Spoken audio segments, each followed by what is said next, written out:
It's another Sunday, so don't you know? It's the Boxing Asylum Show. There you go. That's our new intro. You like it? Anyways, I hope you folks are doing well today. I'm your host, Matt DeJohnard. We got Justin with us. I think Des and Rob are going to be bouncing in. We did a post-fight pod for Eubank Ben last night. We'll talk about it a little bit more and maybe just the ramifications of what the fuck this means for this sport, that anybody cares. But yeah, so Ben was able to get his revenge over Eubank. In a fight where I got to tell you, Chris's feet just looked like they were stuck in the mud. It was ugly. It was nothing you'd want to write home about. And Ben dropped him a couple of times in the last round and won a fairly clear wide use decision. I was fairly unimpressed the whole fight. Eubank looked shit. I mean, weight drain, whatever. He just looked terrible. I think Ben might have tightened up his punches a little bit and such, but yeah, these guys are no great shakes. And I got to tell you, I was really impressed with Dave Allen. He was just refusing to admit that this fight should matter when they were talking to him afterwards. And he's right. The fact that so many people went to that fight and that they had it on paper. I don't know what the pay-per-view numbers are, and it's a privately held company. We might never know. It's just nuts that people would pay money for it at this point in time. This used to be like an undercard fight on a pay-per-view. I don't know what in the hell they're thinking anymore these days. But it's it was a pretty fight. I mean, I just and other people might have been more entertained by it. God love you. If you're stupid enough to go to the trilogy, buy the trilogy, whatever, more power to you. I'm not here to tell you how to get your jollies. But after we talk about these guys and stuff, we're not going to talk about a third fight if it does happen. We got better shit to do with our times. We're not going to acknowledge it as meaningful in any way, shape, or form. Eubank, in my opinion, should probably retire.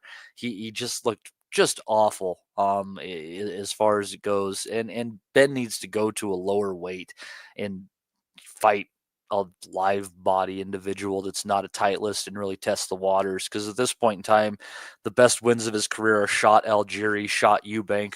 Take your fucking pick. I don't know that any of them matters in the grand scheme of things, but they made more fucking money on these fights without meaningful titles or anything on the line than so many guys who have just poured their heart and soul into the ring and spilled blood and fought in title matches for less than six figures because there's some little fucking Asian dude who's 5'5" and 115 pounds.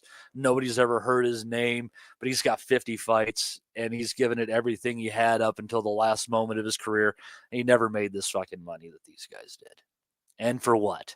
I guess Eubank got paid for making weight. I mean, he nearly killed himself. I guess he needs some reward for that. But Jesus Christ, Justin, as the title of the episode, Eubank Ben 2, or what are we doing with our lives? It brings about a lot of questions. I think you just made a really profound statement when you said these guys have proved last night and the fight before that you don't have to be good. You have to know somebody or have a name, and that's the way the world's been for a long time. Look at all the fighters that we love. Chocolatito. All these guys that were 1,000 damn times better than they were. They could even be talent-wise in the ring with these guys, and they were making like 80 grand. Just because who their dad is. Their dads. They made more money last night than their dads combined in their whole career made, and their dads would beat the hell out of their sons in a fight. And they were in some serious fucking wars. Think about it. Eubank Sr. would wear his son out in a fight, and Nigel Benn would knock his son out cold if they fought. And it's like they didn't even get close to this. I hope they definitely got it. I know Eubank Sr. did. I hope Nigel Benn got a piece of this too, because to use your father's name like that and to be shit is this. And last night, Eubank, I think I said it on the post, his goal going into that fight was, I just got to stand up, and I'm not going to get knocked out. He's not going to embarrass me. I'm not going to get knocked out, because I don't think he had any designs on trying to win. He was on the back foot the whole time. He looked like he was just dead. He looked awful. The whole thing was pitiful. And the problem is I think me and you discussed this before we got on. I don't blame Eubank and Ben. They didn't So you're steal going to tell people not to go make millions of dollars? Yeah, it's like Fuck. they talk shit and they did what they were supposed to do. You can't blame the person. You have to blame the people that paid for it and the people that went and sold out. I mean, my God, people, this isn't just me. There must have been nothing else to do in London last night. There must have been like you were forced not to go anywhere, but you had to go there because you got to find something better to do with your time in your life. There has to be something in this world that you could. Are you that desperate for a time out? I mean, a place to go and have fun, and you could drink a beer at home. You can go to a club and get the same party. I don't get it. It was a horrible fight. We're not, like you said, we're not going to discuss this shit after this. I don't want to hear their names unless Ben is getting knocked out by somebody. We're going to Eubank. I don't know if we'll see Eubank again. He's made so much money. He's another guy. You could put Eubank and Dillian White in the same category of mediocre talent, and they've made so much money, and they didn't deserve to make all that money.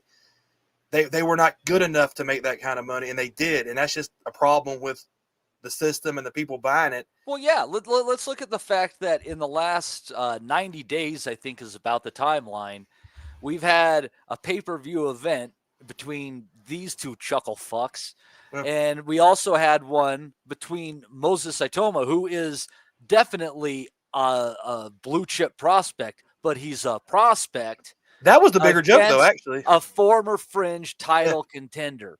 Like, that's what and for the American, like, Brits, I know you guys are paying 25 pounds and yeah, like, God love you.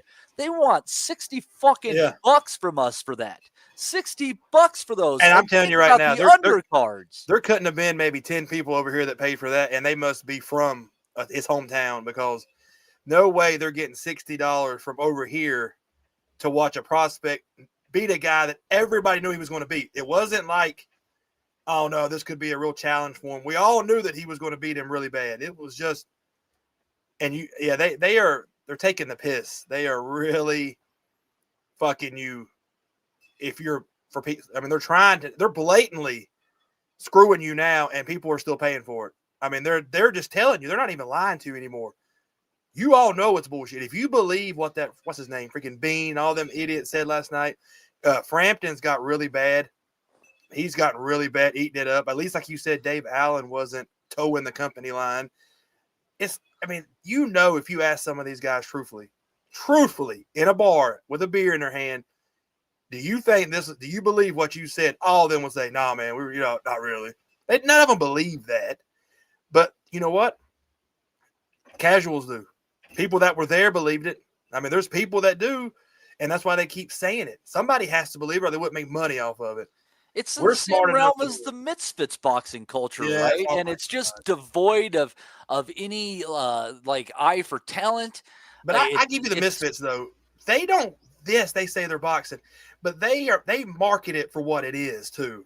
And I don't. Yeah, I mean, you're putting Andrew Tate as your CEO and shit like that. Like, you're making a joke of yourself. You know what you are. But Eubank and Ben was put as a real legit world level fight, and Eubank has never been world level. Ben has never been world level, and we've said before again, if Ben gets a world title, it's because Eddie Hearn has pulled every string possible to get him to that world title. And I mean, he's not good enough. He's not going to go down.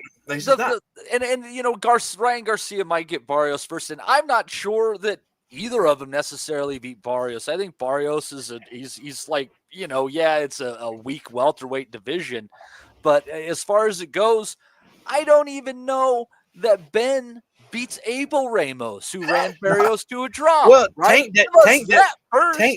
Tank started the Barrios train because he beat him so easily that everybody's like, oh shit, we can beat him now. And Barrios is not that bad. Tank was just that good. Tank didn't beat him that easily either. Barrios had put 4 or 5 rounds in the bank. That's the bad thing about it. Barrios is not a bum, but he's beatable, and everybody keeps thinking they're going to get him. And he's always just his title is. I mean, I don't think he cares. I think I like about Barrios is he'll fight anybody. I don't think he gives a shit who he fights. I mean, he'll fight him. He doesn't really care. But I hope we can end this. Ben Eubank, he probably should retire. There's no point. What's he got left to prove? Because if they fight again for the third time, guess what? He's going to have to suck himself dry like one of them damn little Ziploc bags, you take the air out of, and that to get down to it again. And why? I mean, he's actually putting his health at risk now because he looked like, I think some guy on the WhatsApp group said he looked like you could see through him. Is how drained he was. Yeah, he was horrible. He was pretty gaunt. Like, I think Rob said it last night. The only person who looked good in this was 50 Cent. It was off to a great start. I mean, the shit out of that. 50 Cent is the only one who made out well in this because his performance was pretty good for live rapping. The live boxing rapping is not hasn't been the best ever really. It only a few people have been able to pull it off. His was pretty good in front of all them people. I mean, 50 Cent come out like a damn champion on that one. It worked out well for him. And so, like I said, he's the only one I can see coming out good on this. Everybody else can just fuck off. I don't really care. I think some guy said, will Tim Tszyu fight? Oh, they're not going to put Ben in versus Tszyu. Because Tszyu doesn't have a title. I think if you're Eddie Hearn now, they're looking for that's a little higher for a title now. And I don't think that Tszyu is going to be getting the kind of dollars that Ben wants at this point. And Eddie Hearn knows Ben, if he loses and he's not fighting for a world title, that's it. He has to lose in a world title fight. You don't want to have him because Ben is at that talent level. You can't put him, you know what? We're going to get a world title. He can't have a warm-up fight. He needs to go right into it now and get it over with. Move into it, find somebody, and get this on. I mean, the kid's what, over 30 now? I mean, he's not getting any younger. This is it. And also, we think about this. Remember what happened to Roy when he kept going up in weight? It's not a safe bet to think that Ben is going to be able to go back to 147 and make that easily, which is a shame because he'll get fucking whipped at 154. I don't think he's going to 147 because I don't think he can easily go back down. I mean, he bulked up for this fight. He added a lot more weight than he would normally want to carry, and now you're asking him to go down two more. I don't think that he's going to go down to 147. I don't think that's going to happen. And if he does, he's going to be drained as fuck to try to go down that far. I just don't think it's going to happen. Yeah, like some said, or man, Yimmy Appy said that he thinks that if Kelly manages to beat Murtazaliev, he could see that Conor Ben fighting man, and I could see that happening. But I have a hard fucking time seeing Kelly beating Murtazaliev. I mean, Murtazaliev might get arrested for assault because he is going to beat the shit. Does anybody remember the fact that Kelly just lost like 2 fights ago and looked like shit? No, it was longer than that. He's on a good undefeated. No, he lost it was like 2 fights ago. Kelly lost to some guy on like a 10-rounder, like on one of them. I think Pat Brown was on the undercard. This was like last. Look that up. This was recent that Kelly lost. I mean, he looked like shit. I thought that he had been on a winning streak since he fought Avanesyan. No, he lost to somebody recently. I'm 100% sure of that he got beat. But I know he did. Nope, you're imagining shit. 1 defeat, David Avanesyan. Oh shit! Well, who the hell what was his last fight then? Maybe you're thinking of the dude he beat, Troy Williamson. He beat Troy. I thought Troy Williamson. Wait, what was his last 2 fights then? I know he beat Ishmael Davis by a majority decision. That's right. I thought I had my head for some reason that Davis beat him in that fight. Yeah, and then he knocked out Flavius Bea. Oh god. Okay, I thought Davis. But anyway, it doesn't. None of that matters anyway. Murtazaliev is too much for Kelly. He's not going to be able to hurt Murtazaliev, and he's not going to be able to keep him off. He doesn't punch hard enough to keep Murtazaliev. Because I remember that Davis fight was a war. And if you're going to war with Ishmael Davis, then you're going to go to war with Murtazaliev, and it's not going to end well. You can't take clean shots like that off of Murtazaliev. I imagine he's going to have to box, and he's going to have to box a near perfect fight. Here's a random reference. Murtazaliev is going to be the Blitzkrieg Germans, and Kelly is going to be the Polish. Remember, they had to ride on horseback versus the tanks during World War II. If we're going to go deep, so Ryan Kelly is going to be on a freaking horse going right at the tank. That's how I picture that fight happening in my head. I don't know why I went to I was a history major. I don't know why I went to the World War II reference, but that's what it's going to be. He's going to have a sword on a horse, and he's going to get just completely obliterated. Yeah, it's like I said, and it's one of those fights, I'll tell you what, where the universe just might decide to make us look stupid because it is so on paper an obvious mismatch. But you just get that, I get that thought in my mind of like, it's just going to be one of those stupid freaking things where. But it depends on where they fight at. If Murtazalia comes over to the UK, he could easily get screwed because they want that Ben fight looks too good. Yeah, but I mean, Kelly's going to have to like jab and move. God, he's going to have to. He is going to have to move and dance like he's never before in his entire life. Better holster that triple left hook, homie. Oh yeah, by the time he gets ready to crank the third one, he's going to be knocked out. Amen. There's no way he's getting 3 off in a row. Well, so I guess we'll see where these guys end up going from here. We're going to have a guest, I think, coming on here in the next 15, 20. We'll see. So we can hit the undercard if you want to. Yeah, I was going to hit the undercard. I didn't get a chance to watch any of it. Went out for my mom's birthday. You know, some things are a little bit more important than watching 40 this years undercard. young. Yeah, well, she still looks it. My mom's a very youthful individual, even though she's not an active individual. I very much my mother's son in the sense that if the refrigerator's stocked and we have something on the television, we just don't need the fucking outside world that goddamn much. And my mom is the exact difference. She just took her 8th fucking beach trip in the last year. Dude, that's tempting. But anyhow, we go off on a fucking tangent. But so apparently though, I missed a good fight between Catterall and Esseman. Yeah, it was a good fight. Catterall got the stoppage. I hear the stoppage was a little odd in how it happened. It was the referee, bad refereeing. Catterall started out completely different than I've ever seen him start because Esseman allowed him to do that. Esseman backed off a little bit and it allowed Catterall to fight. So Catterall was able to actually force the rhythm, force the pace, which he never does, but he did this time. His jab looked really good. The 1-2 was right. That was a beautiful shot where I thought he knocked Esseman out. It was hurt him with the right, left. It was beautiful. I thought Esseman was done. I mean, he looked done. Esseman's nose was split freaking open. And I did not think Esseman no way he was going to be able to go the distance. So give it up to him. But the fight changed because Esseman decided, you know what? I'm busted up. I've been knocked down. I've got to start pushing this.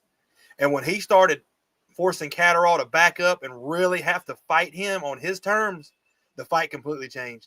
So Esseman sort of was winning the second half of the fight and was really coming on, even though he was pissing blood. And then Catterall started just blood. His eye was cut. It turned into a war. But what happened was the referee he was so far away that when he should have broke him up and he didn't. He was as a low blow. And then Esseman, the referee was just too far away. Didn't do his job. He didn't get in there and break him up enough. So when Esseman got up and was like, he looked like he was like, okay, low blow, I'm ready to go. Catterall was standing pretty much right on top of him and just started waylaying him again. So Esseman didn't get a chance to even breathe after the low blow. It was just like, oh shit, low blow, bam. And then he was done. He took a brutal shot that knocked him almost through the ropes. So the referee, what he did was he just was too far away. He didn't get in there in time. He fucked up. Was it the worst I've ever seen? No. Does Esseman, did it warrant Esseman getting a no contest? No. They're not going. I don't see a no contest coming out of that. But I thought Esseman would win. But what really changed that fight is for some reason he just fought the first 4 rounds completely different than I thought he would. That allowed Catterall to really bust him pretty good, and then it ended from there. I mean, I know a lot of people were losing their mind on the referee, and yeah, he fucked up. I mean, he did a bad job. I mean, he might as well have been standing outside the ring on that one. He was so far away, and that's what caused the problem. And you can't blame – it wasn't Catterall's fault. He didn't do anything dirty. They were supposed to start fighting again. He was there. He jumped on him. I mean, the referee didn't jump in and say, hey, it happened. I mean, you can't blame Catterall. That's why it's not going to be a no contest. Catterall won. it was the first exciting fight I think I've ever seen Catterall in, except for the Taylor fight, and that's kind of what he looked like. He looked like the guy that fought Taylor. So maybe that move to Philadelphia helped him because he looked like a different fighter for the first half of the fight at least. Yeah. Well, that's good to hear. I feel bad for Echo. He seems like a good cat and, just a hardworking guy, that just that the kind of real kind of classic story of just the A coming grinder. forward fighter. Yeah, Yeah. grinder. Yeah, absolutely. That's He's the right word. he's a blue collar grinder that nobody's going to give him any special perks or any breaks, and he had to do it himself. He's not like nobody's handed him anything, and good on Catterall because I think Catterall needed to get that opinion of him out of the way that he was a boring guy. He needed to go to war a little bit. Well, and he couldn't take Yeah. another L either after No, he the had to win that Barboza fight. fight because he would have been No. absolutely out of the conversation. Oh, yeah, if you lose no knocking Esseman, but you lose to Esseman, you're lower, your domestic level lower now. I mean, you have to almost start over again. And at this point in his career, would he even have the drive to want to completely start over again? I don't think so. I mean, I don't know where he would want to. Yeah, and now instead of that, Dez is on here now. He might be looking at a chance at Lewis Crocker. That was a much needed W for Catterall there. And he beats Dez. Crocker. If he fights Crocker, he think? fought the way he did last night, he'll beat Crocker. There you go. And it also, as Justin said, like the way he fought, it seemed like it raised his stock a little bit last night. Good evening, Matty and Justin. Sorry I'm a little bit late. I've had a couple of things to deal with, so I do apologise for my tardiness. Hey, that's fine. Just remember to do it with a sack of oranges so it doesn't leave a mark. So we're talking about Catterall and Echo. Is that right? Yes, sir. What would you like me to say about it? Would you like me to go over the fight, or do you want to ask me a specific question? Well, yeah. Why don't you give us your take on the fight, and then tell me? Do you think that, then do you think that Crocker is probably the where he's going after this? Obviously, since it seems he's setting up shop at 147. Yeah, I think to touch on the Crocker question, I think Crocker's going to be in demand because I think he's the one that a lot of people would feel I can pick up an IBF world title. He's an easier target than Barrios. I think so. I wish people would believe me, but I think so. And I think it's a lot easier to make. And I think you ain't got to do a lot of traveling and you ain't got to do a lot of preparation. I think Lewis is a sound guy. I think he's a good fighter. I think he comes from a good part of the world, but I think he's beatable. And I think he's straight up and down. I think Paddy Donovan showed in the first fight that you could probably catch Crocker out with a little bit of variation, a good feet and a good jab. Although in the second fight, Crocker made Paddy fight a fight he didn't like to fight. But the point is, Catterall's really good at fighting small too. Which when the guys that fight real straight up and down, I mean, you're throwing straight lefts up into their chin. It's not a pretty sight sometimes. I think Crocker would be a really good fight for Catterall. I think that's a fight he'd really fancy, and I think Crocker would be. I think Crocker's style would be really suited to Jack's.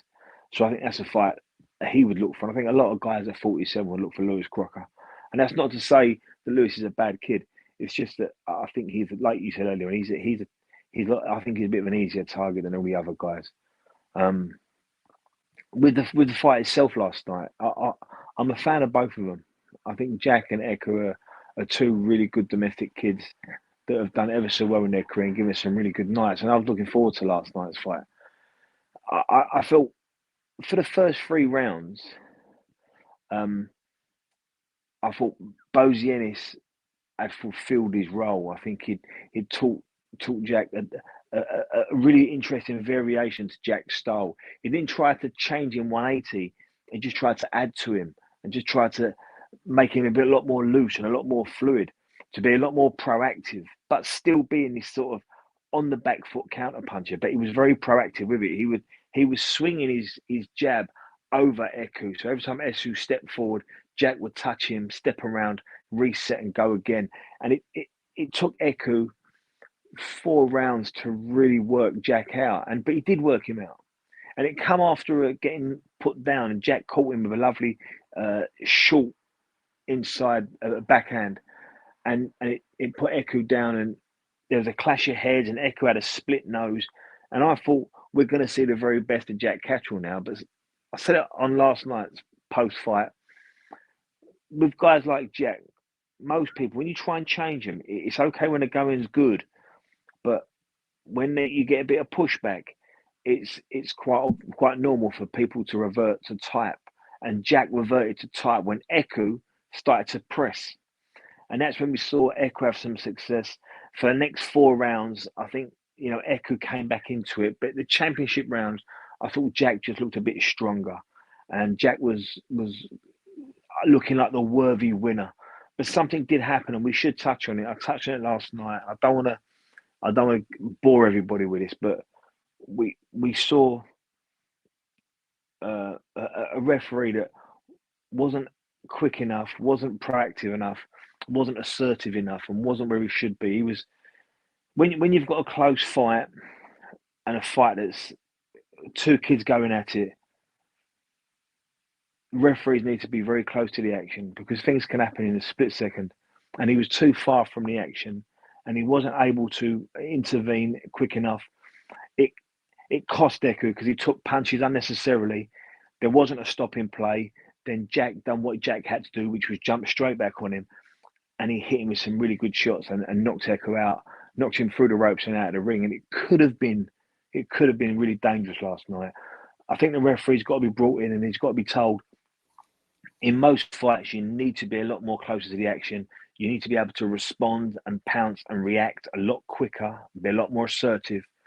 But last night, if you look at it back, and I looked at it today, he's really far from the action. He divers, he drags his feet, and he's not quick enough in that big moment. But look, did let's the not referee take give anything him away from did Jack. the referee give him a 20 count?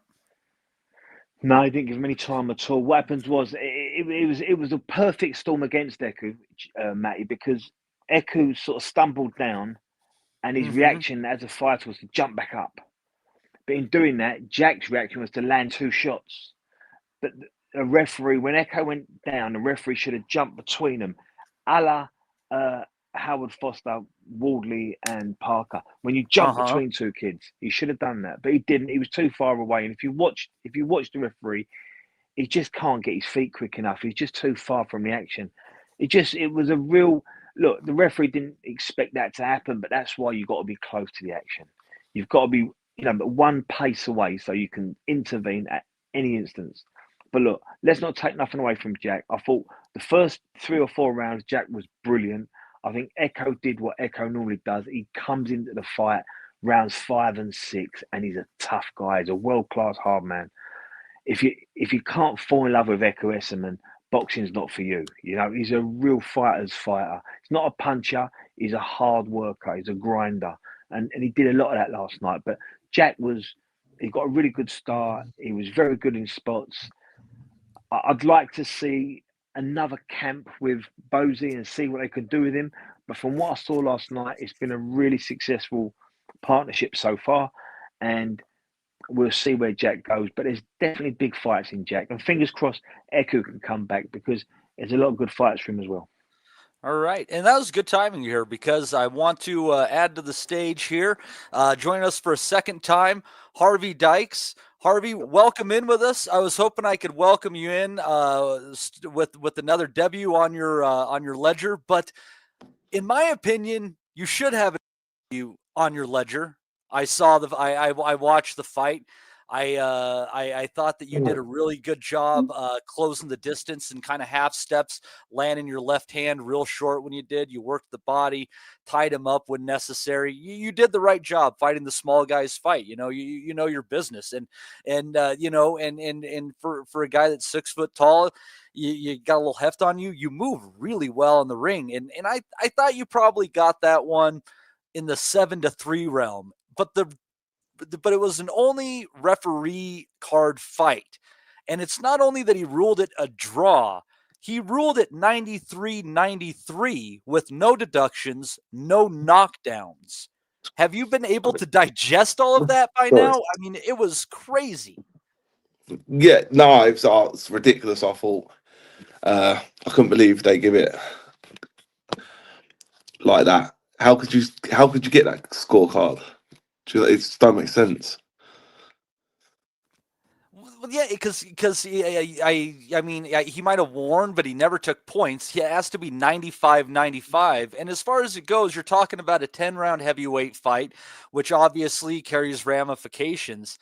I just personally feel, and I don't want to put you in a weird spot because these people have to judge your fights again and stuff, but I just feel like if you're going 10 rounds, give me 3 judges. Yeah, 100%. I don't know how the ref can score a 10-rounder. It's ridiculous, the ref, in my eyes, I can't believe that he come out with that scorecard. It just doesn't make sense. It's not. You can't even come out with that scorecard. There's no knockdowns, no points taken off. There's a couple warnings, like you say, and they give it a draw. I think I was the away fighter, so I think they was trying to do anything to keep his unbeaten record going. Yeah, it seems to be that way. I mean, it's been a slow burn for him. Like 7 years as a pro, I think that was his 6th fight. So I mean, you guys are basically fight for fight, and you've only been at pro for what, 2-3 years at this point now. 2 years this week it has been. Hey, and but you decided you're not going to screw around. You're right back at it again, and it looks to me, unless something has changed, you're going in against Ben Vickers in Brighton here in next week. Yeah, I'm not too sure. It's Ben still? Okay. I'm not too sure on the what's going on there. I leave that with my manager, Obi. He sorts all that. So, but if it's Ben, it's Ben. But you're planning on being in the ring on Friday. This Friday night, yeah, down at Brighton Centre, my hometown. I'm looking forward to that. Looking forward to getting back in there. Get back to winning ways. And then next year, really press on. For next year, I just want to fight anyone, like anyone. I mean it when I say it. I said that with the Dorian fight. I wanted to fight anyone. Next year, I don't want any easy fights. I just want to be in the deep end. I want to be getting paid. I want to be in the big tests. I want the opportunities. Do you know what I mean? I want to make my mark next year. I'll be 30 years old going into these fights. So I will be ready. And I believe I'm coming into a heavyweight now. I'm starting to feel like a heavyweight. Doing a lot more strength and conditioning, and I believe you're going to see a powerful performance Friday. That's good to hear. And I mean, you're working with Don, still building up with him, and that relationship. Everybody that works with Don, even when people leave him, from our eyes at least, as fans, and as more keen boxing eyes than your casual observer, we see improvements when guys go to Don Charles. What are you feeling those improvements at this point? Are you feeling the pieces starting to move into place for you? Yeah, 100%. I think Don's a good coach. I think we have a good relationship now, a much better one since the last camp, and we're just building. And next year's when we need to get Friday out of the way first. It's nothing's given. Get Friday out of the way, and then I'm going to build up all through Christmas. So I'm really strong, really fit. Hopefully, spar some more big names, and then next year by March, I'm ready for English title shot. I believe southern, at least the southern area, if not English. Maybe move back down the bridgeweight, but keep the strength and try and get a big fight there. Yeah, it's a tough thing with Bridger weight because people don't know what to think of the weight, right? And you see people test the waters and they're like, "But who do I fight?" Almost, it's kind of just a confusing place, and I can't decide if it's going to be a home for fighters or if it's going to be gone in a couple of years at this point. I think it'd be gone, to be honest. It's we had to look at getting a few fights for this show, getting the weight back down after the Dorian fight, and the opponents were like 15 grand to get a ranking to bring a name over from America. There's not much happening there. I'm not too bothered about it. Obviously, if the big fight's there, then I'd like to have it. But that's a big investment for a fringe opponent to come on over. Yeah, there's got to be kind of better stuff domestically, because the one thing that you have to say about the UK is that there is umpteen names of people from all sorts of levels of the fight game, from cruiserweight on up to 280 pounds in the heavyweight division. So it's not like you're lacking in options with just what's available domestically. That's a lot out there. There's a lot of names out there. There's a lot of good fights. There's a good heavyweight fight on the card Friday night. I'll be keeping a close eye on. Matty Harris versus Franklin Ignatius. I think for the English title, I beat Franklin in the amateurs. Oh, okay. Yeah, I beat Franklin in 2019 or 20 just before lock. No, mate, I think it was 2019. I boxed him on a Repton home show and I beat him up there, so it's a good win. Right on. And so you're getting ready for the holidays and things of that nature. Is it tough trying to keep yourself fit, stay active in the gym around the holidays? I mean, because it's just temptations around every corner, sweets and savories everywhere you look. It kills me, man. It As kills they me. said in the commentary in my last fight, I'm not body beautiful, so I do like my food. So yeah, I'll be eating, but I do need to keep an eye on it. Keep an eye, but we're going to be bulking, so we do get to eat a bit more. So now let me ask you real quick. So I know you're also a fan of the sport. What Big did you fan. think? What did you think of the card last night? It does blow me away how many millions of dollars those guys can make without a title on the line Yeah, or and anything of this that pay per nature. view, I thought this pay per view thing Uh, was dead.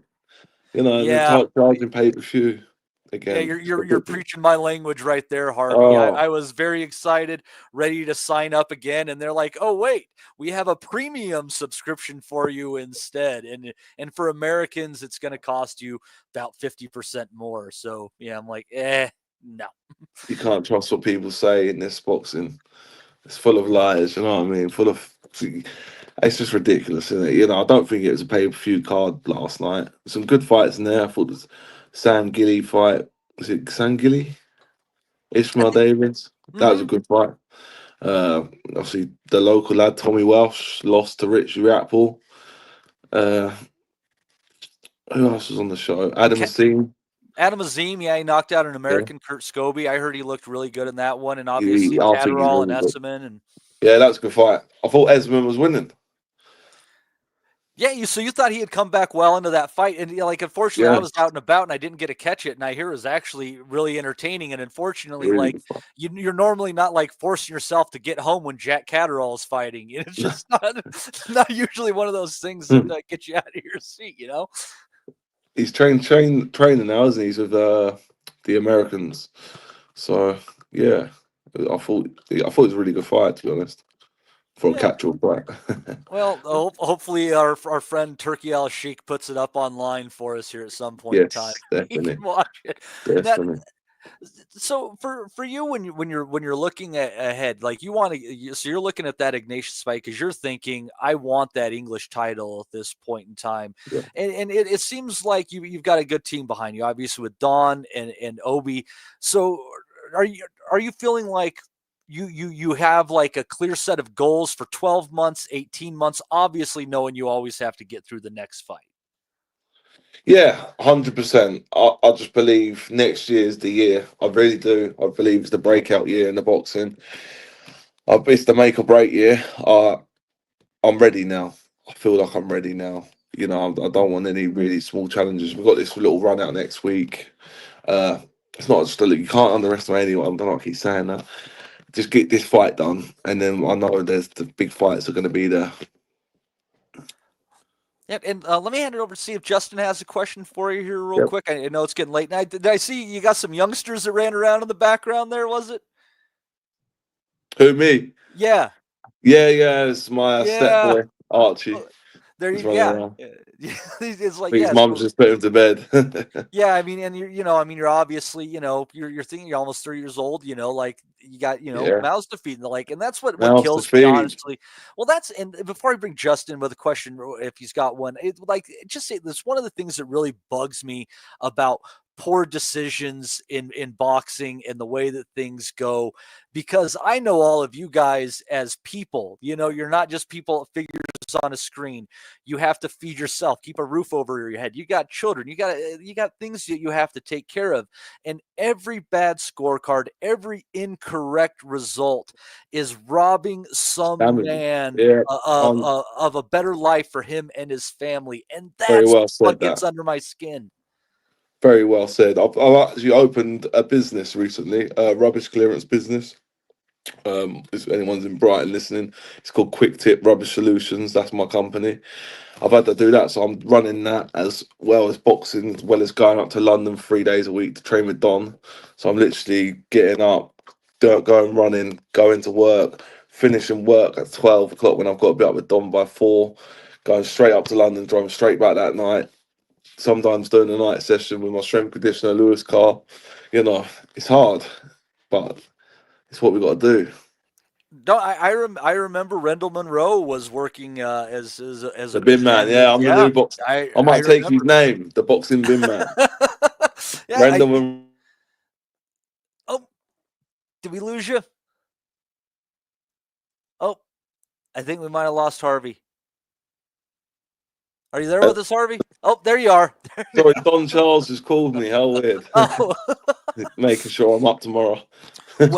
Well, instead of dragging Justin in here, maybe I'll let you go and let you get to Don and get to business there, obviously, because it's late and he obviously has something on his mind, and I don't want to get in the way of the master teaching his craft there at all levels and all hours. But Harvey, again, so you're fighting Friday. I know you try to move tickets. Give folks that Instagram information if they want to get them directly from you. Yes, at Harvey Dykes Official on my if you go on my Instagram, you can just message me. And also on my Facebook, add me as a friend, Harvey Dykes, and we can arrange tickets. We can drop them to your door, so you don't even have to leave your front door. Right on. Hey, Harvey, well, looking forward to Friday, seeing you in action again. Brilliant. And I hope that 2026 is the best year of your career by far, man. Thanks again for your time, brother. Thank you for having me on again, guys. Really appreciate it. Take care. Be well, sir. Bye, man. Right on. Harvey Dykes, everyone. We appreciate him. Another one of the guys from Obi's stable, Don Charles there. He helps us out getting these guys in. Man, I had some really hard-hitting questions that needed to be answered, and I got shortchanged. Son of a bitch, I'm sorry. The whole time when you said I'm gonna go to Justin, I was like, what the fuck am I gonna ask? I had nothing. I don't know. I had nothing. I was scared to ask him, so what is your company doing? Hey, I always wonder. We need to ask him this because I've done this before in the past. I don't remember. This was a couple years ago. I don't remember who the guy was.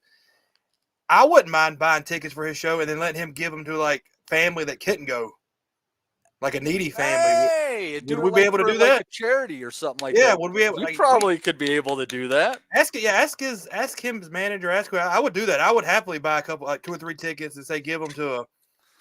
Yeah, give them to some kids, some kids that work out at that go to the gym, but they can't afford tickets or whatever. There's got to be like a boys' home or something like that over there, or a family, some kind of charity. I would happily buy 3 or 4 tickets. Say, hey, give them to these people. I've done that for sporting events around here and stuff. You just bought the tickets and then told the ticket office, hey, give these to somebody. Like give them to the local whatever. I can't go, but I thought maybe we could. Not man, that's just me. I like doing that shit because hell. And it's not like I'm making the trip to Brighton for the fight, but I can help out somebody. You gotta help the boxers and you gotta help the kids. It's a serious W. You know? Double way. Yeah, it all works out. And it's fun talking to these guys. And again, like when you talk to these folks, it humanizes them so much. And like again, what pisses me off about watching these decisions, these scorecards, is knowing how badly they're fucking the lives of average people. The fuck, man. They're working class motherfuckers. Blood, sweat, and tears these guys are giving. I mean, you're right. It does bother you that one man who don't really fucking bother him if who wins or loses. It could just screw somebody so hard.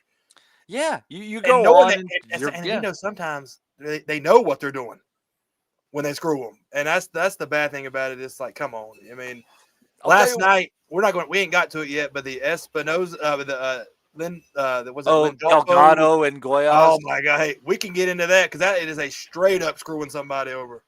Oh, we will. And some people I've seen some people say they didn't think it was a robbery. I'm like, I don't know about that, but yeah, we'll get into it. It's but yeah, it's one of those things. And I'll tell you what, hearing about the UFC betting scandal that they're talking about. Hearing about the NBA betting scandal or the NBA, and also that documentary with the NBA referee and stuff like that. That's what people don't understand. It's just one person in a bad situation who has influence of something that people can make money on. And they just have to run into one person who makes the offer, or they find themselves in a situation where they owe somebody something. These judges aren't getting paid like $30,000 to do this. No, I and mean, they you're not getting paid. and trust me, they try to shortchange him on some things too. I won't get into any specifics, but I've heard some stuff, and I'm like, fuck, that's cheap. But you have the inside sources though. yeah, and it's just some things you're like, Jesus Christ, it's fucking awful. But yeah, it's a messed up sport, and the tough thing is it just it's wearing itself very thin at times. But I don't know where Dez went off to. Let's check the WhatsApp and see see if he said why he disappeared. I'm afraid one day Dez is going to get kidnapped by people. I don't know. I just got a feeling. Just one of these days. See here, he said back in 10. Okay. Oh, look at that. Oh, Justin Dull became a member of the Patreon. So we'd like to welcome Justin Dull to Patreon from Steve Wellings. Am I the only one that I was? No, it was this morning. I fell asleep, so I didn't get to watch the main event last night of the Espinosa fight. So I was like, okay, I'll catch it in the morning when Steve does his thing. And I went to Patreon, and I'm like completely out of it. Like I hadn't been a member for 2 months apparently. And then I went back on my account and I said, hold on, I haven't been paying for what the hell's going on? And I remember somebody on the group said that it screwed them up. So I had to go back and rejoin the whole Patreon group again to try to get back on. I don't know if I'm the only one that had that happen because I think a few people. So if you're having problems with your Patreon, any of the listeners who are subscribers, I think you might just have to go and re-up. I think Steve said there was some funky stuff on the Patreon end of things. Yeah, because there might be a lot of people that don't actually, if you don't check that Patreon regularly, you might have been thinking you were paying for the last 3 months and you ain't been doing nothing and nothing's coming out. Yeah. There could be all sorts of people in the Boxing Nutters messenger group that shouldn't be there. So you guys re-up, damn it. That would have been fucked up for him to kick you out, though. You're contributing on the podcast, and then you're like, "The fuck." I've been paying that for a long time. I don't mind. I don't care if I come on or not. It's the whole point. I'm like, what the fuck? I said, I don't even get my damn little Steve shit my little Welling weighs in now. That something's going on. That's worth the price of admission alone. It is. Steve is a true wordsmith. I thought about this. Here's the number one comment for Wellington weighs in on YouTube. He didn't make weight. If you didn't like it, that's it. If somebody doesn't like his podcast, just like he didn't make weight. I'm waiting for that comment. That would have been the number one comment. That's just me. I think about random shit like that while we're sitting there. Yeah, well, speaking of wordsmiths, along with Steve Wellings, we also have Rob Kelly along with us here now. Rob, there's many albums, many songs, many rhymes that have moved you. That fight last night, I doubt it did anything more than move you towards the toilet, potentially for some vomiting or possibly for the remote just to shut the shit off. Yeah, move me towards depression. I think I was trying. I know we covered it last night. We had our post-fight pod, which is great. Thanks for everybody for dialing in for that one. We kind of had hope that the fight would be a little bit more eventful, and we would have had some stuff to talk about. Really, what I talked about was what was next for Conor Benn, because I must have asked that fucking question about 150 times. There was nothing in that fight. It was such a poor main event, a poor fight. I'm struggling to think the last time a fight of that magnitude in terms of draw, appeal, sellout, pay-per-view delivered on such a low level. I know we had a joke about Billy Joe Saunders versus Martin Murray, which was absolutely awful. Audley Harrison and David Hay, but at least there was a knockout in that. I know Audley didn't throw a punch and he was like a rabbit in the headlights until he got knocked out, but at least there was a knockout and a conclusive finish to it. Last night, I mean, at least fucking Hay had the decency to fucking put the dog with cancer under. Jesus Christ! Just fucking go and knock the guy out. That's there for the cash grab. When they're cash grabbing, at least give us something back. Like if you're doing a blatant cash grab. That fight last night was a glorified spar, and I know I was being a little bit suspicious last night, saying that the fix was in, but even that's probably the worst case scenario, that the two of them would fix something between a lot of them and set it up for a third one. I don't even think you could sell a third one after seeing that last night. Being as kind as I can to it, it was two very poor fighters delivering a spar-like performance on a massive main event. Like it's hard to fathom just how poorly the fight stacked up against the build up. Do you know what I mean? Like when you have like 50 Cent coming to the ring and all that, like in Tottenham Hotspur Stadium, there's like they done 120,000 tickets, and it's like a white collar fight. Like the Eubank had no legs. Like it was pretty much continued from the Stuck first in the fight because mud. Totally yeah, stuck in the mud. like his feet were like chewing gum. He didn't seem to want to commit to the jab in case there was anything coming back. I think he was rocked a little bit, but Ben can't punch for shit since he's off the roids. He has no technique, no head movement, no nothing. And like who would have thought what's next for Dave Allen? Who would have thought Dave Allen is the voice of reason? I don't know if anyone saw the clip Oh, floating it around was with Dad. yeah. The hat tip to Dave Allen. We did mention Yeah. it, but he was spot on for anyone He who fucking hasn't telling the seen it. truth. He might as well been on the podcast talking about he's going to fucking beat who at 147. Who's he going to beat? Well, and they kept trying to nudge him into like being a company man and saying that, oh yeah, he'll be a titleist, and but he's like, well, yeah, his only chance of being a titleist is because the welterweight division is shit right now, Yeah. basically. Like, And and even in them fair two play, beat like they him. kept trying to nudge him, and he nudged back. No, this was awful, and I don't. We'll have no part in it. Lewis Crocker beats the shit out of him. Liam Parrow beats the shit out of him. Panny Donovan beats the shit out of him. Mario Barrios, I believe, beats the fuck out of him as well. The punching is a myth. We're going to have to put that one to bed. This Conor Benn, he's the destroyer. He's a chip off the old block. No, he's not. Like he's not. He's a chip off the old block, and that he's his dad's son, and that's where the fucking similarities begin and end. And he comes to the ring to the same music that his dad used to come to the ring to. Absolute fucking shambles of a main event. And I know, like Steve said last night, we do have a moan on here. Yeah, rightfully though. Like that is fucking pathetic. And there's me. I feel so fucking stupid for sticking up for Bean, and wanting Bean back. Like the fucking carry on out of him last night, trying to convince everybody that it was an entertaining fight. We know what we were watching, but Pierce Brosnan is here. He's on the edge of his seat. Pierce Brosnan, Guy Ritchie is here. Like it was fucking embarrassing for the sport. You're looking at like the two big cards that are coming up. So that one that's just passed, I know this Jake Paul and Anthony Joshua. And like, are we in the fucking era now where real fights and real belts and championship fight, nothing matters anymore? Like, as long as it's an event, a sellable event that's going to put asses in seats, because the networks and all don't give a fuck about the quality of the sport. They couldn't give a flying fuck as long as those pay per view numbers roll in. Um, like I think there's some exciting guys to be talking about for next week, but that's if that's what we're like I said last night, if that's what we're getting like from Riyadh season, we have to see Turkey Al Sheikh at everything and have him fucking involved in Involved in everything. everything. Is Is that that what we're what we're getting? getting? Like Like, very, very poor.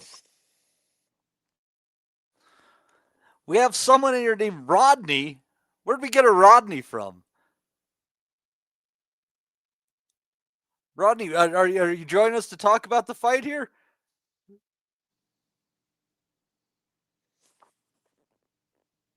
How about a Del Boy? Have we got a Del Boy there? Uncle Albert? Anybody? You're on mute, Rodney. It might be because I had to mute you because you're on a computer device without headphones, so you're getting feedback. I don't know what the fuck was going on there. The hell is it?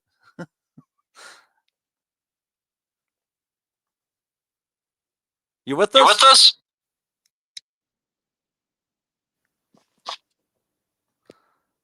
I don't know what the fuck is going on. Anyways, Rodders is on the wacky baggy again. I think he's up in the fucking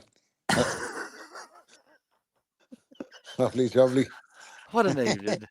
Since I don't know what's going on, I'm going to move to the card from Mexico last night with Rafael Espinosa taking an 11th round TKO victory over Arnold Kagay. It just actually was kind of a fun fight, all in all, and it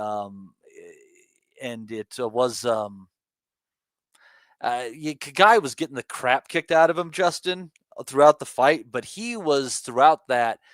Was also landing some really clean shots on Espinosa. Like I'm really high on Espinosa. Hi, he's very tall. Ha ha, nice pun.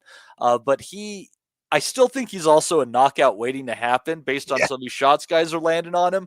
But fuck, is he in some fun fights? Pure entertainment. I think it got me last night was another brave corner because the guy probably should have got pulled before he did. His face was beat to hell, and I know he was landing some shots, but he doesn't have that kind of power that was going to – and he wouldn't hurt Espinosa at all.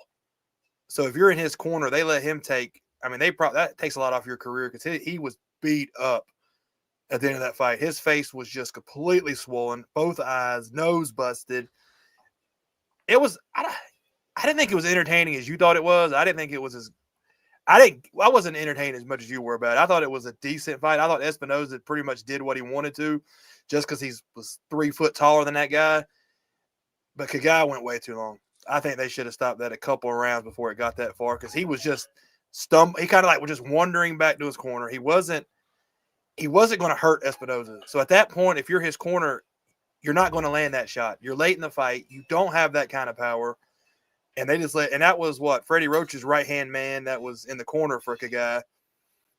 They should have stopped that. They should have stopped that earlier than they did. Espinosa keeps rolling, but you're right. He's like a Fundora.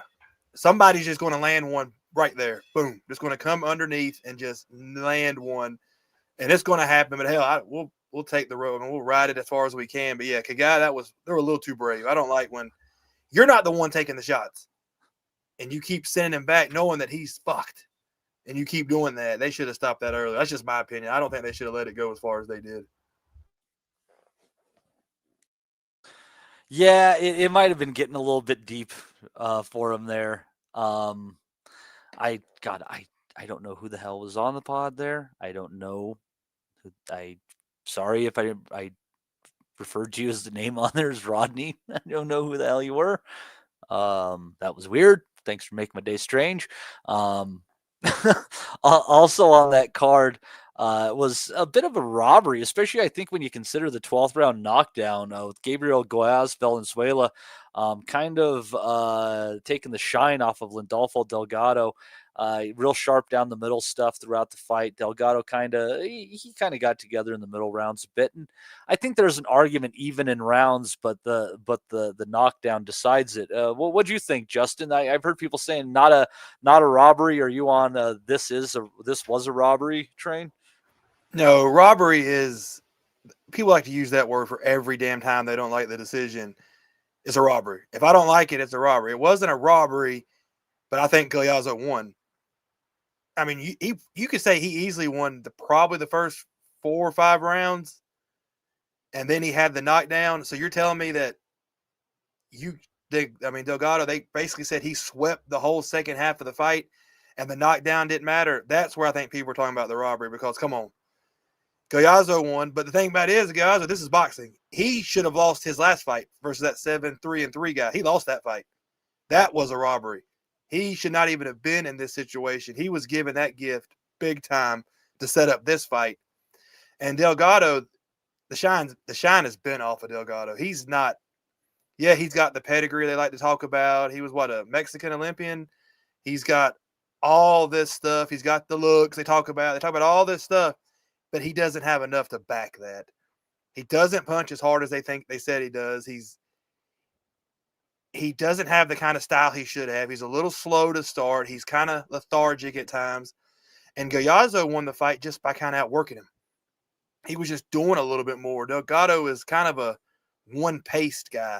He doesn't like – and I don't think Delgado is going to be legit world champion or anything like that. Because this is his – probably like the 5th straight fight I've watched of his, and I haven't been impressed in any of them, really.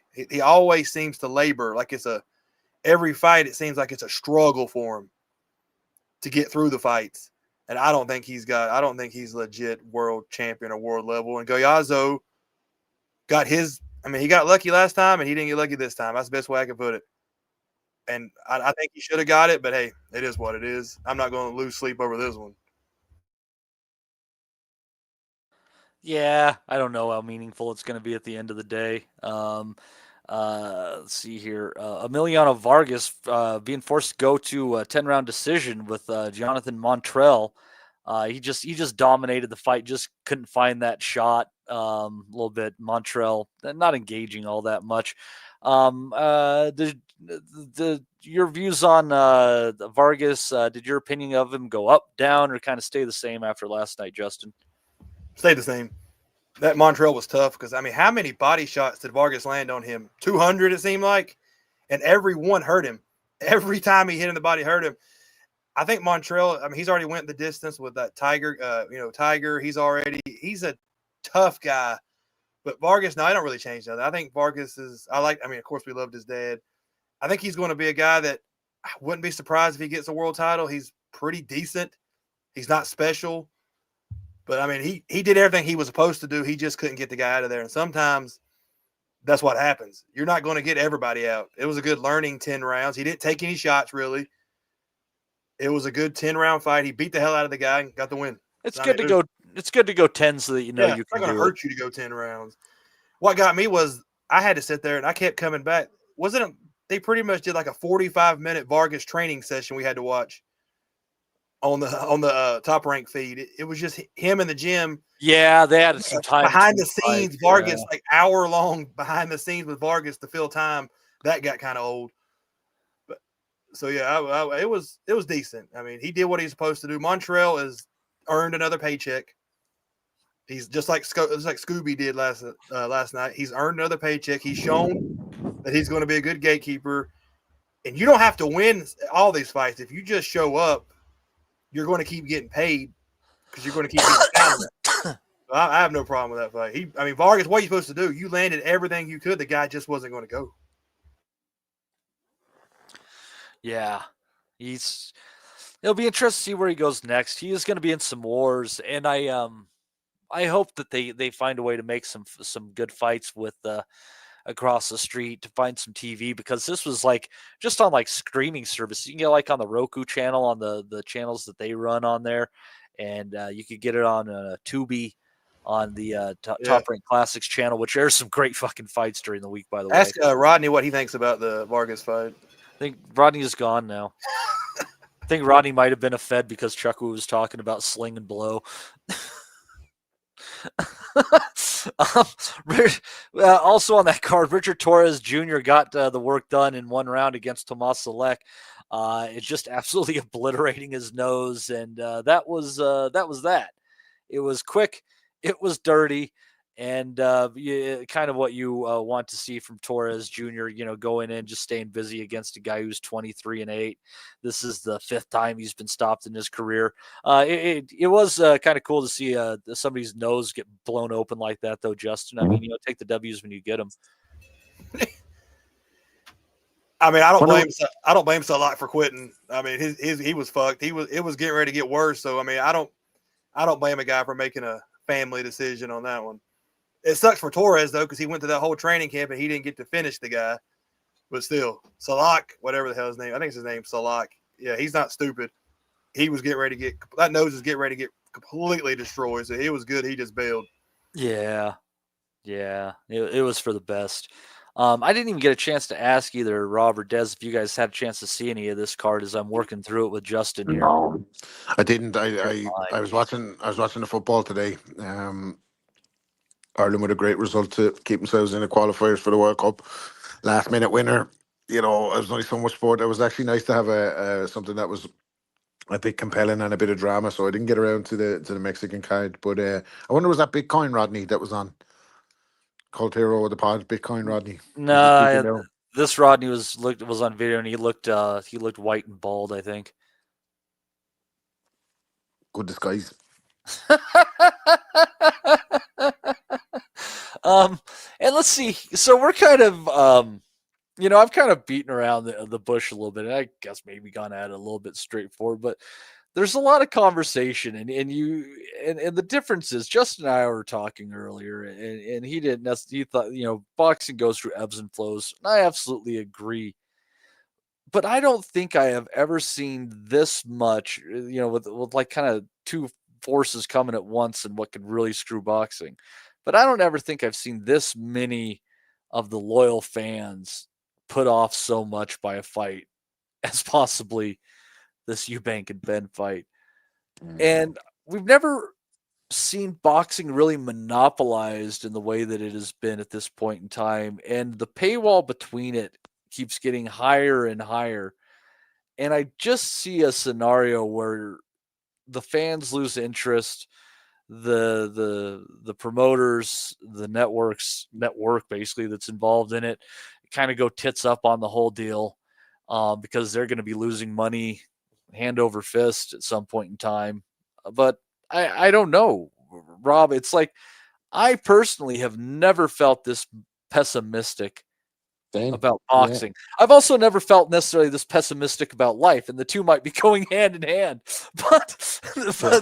we'll hold it to the boxing discussion and see if we have any parallels on that. It very much feels like to me, and maybe this is just because we're in a bit of a slump and we haven't had a dramatic moment or a classic fight for a while that's actually delivered on all fronts. I think there's definitely a lack of depth in the up and coming stars. Once Crawford makes his exit and Usyk makes his exit, AJ and Fury are already almost retired. You got to look at AJ's doing his retirement plan fight with Jake Paul. We're never going to see him back. So in terms of like big stars and big possible fights, we're a little bit robbed of that. But it definitely seems like the talent pool or the depth in the talent pool has never been as shallow, and it almost feels like it's on the way out. Like, is it over as we once knew it? It feels like that. Like, it definitely feels like that compared to the days of where we'd have a Sky card every Saturday night. Um, we'd have big fights in the States. The networks in the States loved boxing. It seems like it's turned into way more of a niche sport, and it feels like something's up. Like, I don't know. Something doesn't feel right about boxing, about the landscape, about the potential fights coming up. I mean, we're looking back to last week and we're getting all excited about the possibility of Jerron Ennis and Virgil Ortiz, which still hasn't been made. Yeah, and Possibly it won't be seems like made they're trying next. to find ways to sidestep around it. Yeah. Exactly. And then, that's just the age old story. But like that fight fucking 15 years ago wouldn't have been, it would have been just like a fight that's, cool, these guys are fighting like a Provodnikov That would have been and Bradley a or something like great that. HBO main event on a Yeah. Saturday night. You'd be like, "Fuck yeah, I know what I'm doing." Yeah, we would have been like, hey, that fight's happening. That's nice. What was the other one we mentioned that's pretty much done? Was it Shakur Stevenson and Teofimo Lopez? That's a big ish fight. Like, but again, it's a trade fight. Like, isn't it? It's not. I don't know. It feels like it's over a little bit compared to what it was. Like, and I don't know what it's going to take to. I don't know what it's going to take to bring it back, but I don't think nights like last night and this Jake Paul, Anthony Joshua shit, I don't think that's helpful at all. Like, it's helpful to those guys because they make a ton of money out of it, but I just don't think it's helpful for the good of the sport. Like, that's just my opinion, but It's it become feels like a dry it's time like for the sport. it's become such like a spectacle in the way that a lot of the things that draw a crowd and make money and stuff like that, and people are more drawn to the personality than to the ability. And that's the problem. That's how a Eubank and Ben can get paid that much money to do that.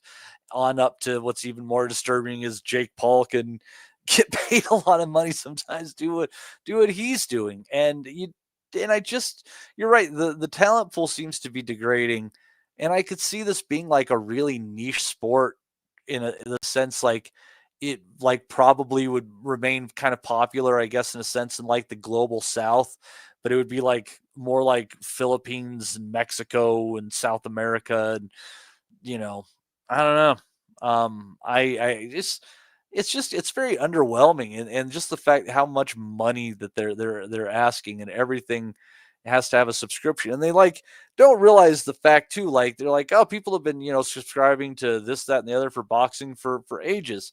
Well, yeah, if you subscribe to HBO for whatever money you're paying a month now, I think it's like $20, and they don't have boxing and stuff, but they had the best series. They got in all sorts of fantastic movies, great documentaries, and things of that nature. With the streaming service now, you get all sorts of other different kind of channels and stuff that you get access to their stuff too. But in the day, I mean, it was HBO, so you're like, right on. I get boxing on Saturday nights. I get some of the biggest movies when they come out But on also, Saturdays. Showtime was awesome though, because you had that. Remember Yeah. Charles? Charles was the announcer on Showtime, Oh yeah. and Jimmy Lennon Jr. That was prime boxing when you had both going head to head. That was awesome. I mean, Showtime. People always mention HBO. They forget the fact that Showtime put some hellacious fights on during that time. Right, this is during the Charles guy era, and right then, Showtime was putting hellacious shit before PBC got their hand into Showtime. Showtime was putting on really great shit, really Yeah. good. And this is kind of the end result of it. And Des, let me throw this at you. Des, let me make sure I have your attention here as I work my way through this somewhat long question to get my way Go there. on, mate. We're gonna weave through the mountains to find our way to the fishing hole, okay? But so boxing, it's wrong to look at it in the sense that like it's really ever been like an up and up sport. From the very very beginnings of the sport, you had it as a very race based and white people refusing to defend their titles against black people, and then you get into the 20s and stuff, and everything was weird then 30s, crazy shit, and then especially the mob being involved in things of that nature. You have dodgy decisions, you have terrible promoters, you have corrupt commissions through and through this thing. And now you have a guy like Turkey Al-Ashik coming through here and DAZN who are willing to dump between $6 and $7 billion into this fucking venture at this point in time. And I watch Turkey doing this and treating boxing basically as his own personal plaything to do with as he pleases. And I almost wonder, in this sport that has been ruled by corruption and gangsters, have we just reached the logical conclusion of it all being handed off to a real motherfucking gangster at this point in time? I don't know, mate, is the answer to that. That's quite a deep, profound question, and maybe we're overthinking it. Maybe society's just gotten a lot softer, and as a result, the type of boxers we look at are not as good as the ones we used to look at. And a byproduct of that is amateur gyms ain't what they used to be. And I'll tell you what I mean by that. You used to get butterflies in your stomach walking up to a boxing club. You used to get yourself changed, get out on the gym floor, and you're skipping. And you'd be looking at the gym. Who's here? Okay, I've got this. And then one of the monsters would walk in. And you'd know, no, I've got a hard night's work here. I could get my teeth knocked out. I could get my nose broken. This guy could fracture my eye socket. That's how boxing was. And your head trainer used to walk around and he had a fag in his mouth and say, get gloved up. And it was on. It was on. And that was how we prepared fighters from the grassroots. And the kids coming out of the amateurs were very tough kids. And you go into the pros. And to be a pro boxer, you was someone that the man in the street could never say, I could do that. The man in the street could never look at Wayne Alexander or Eamon McGee or Neil Sinclair, Mark Kaler, R.I.P., Errol Christie, Howard Eastman. The man in the street never looked at him and said, I could do what he does. No chance. You might not say I'd want to be him, like say kids look up to footballers and tennis players, but you knew that boxers were quite special, unique. They did things that the man in the street just couldn't do. Everyone knew their place. And now the man in the street is the man on the internet, and they're watching them do it and think it's the real thing. Well, we it's all been a bit convoluted now. And look, it's ironic because 30-odd years ago, 35 years ago, Nigel Benn and Chris Eubank put boxing on the top shelf in this country. They top-tiered the sport.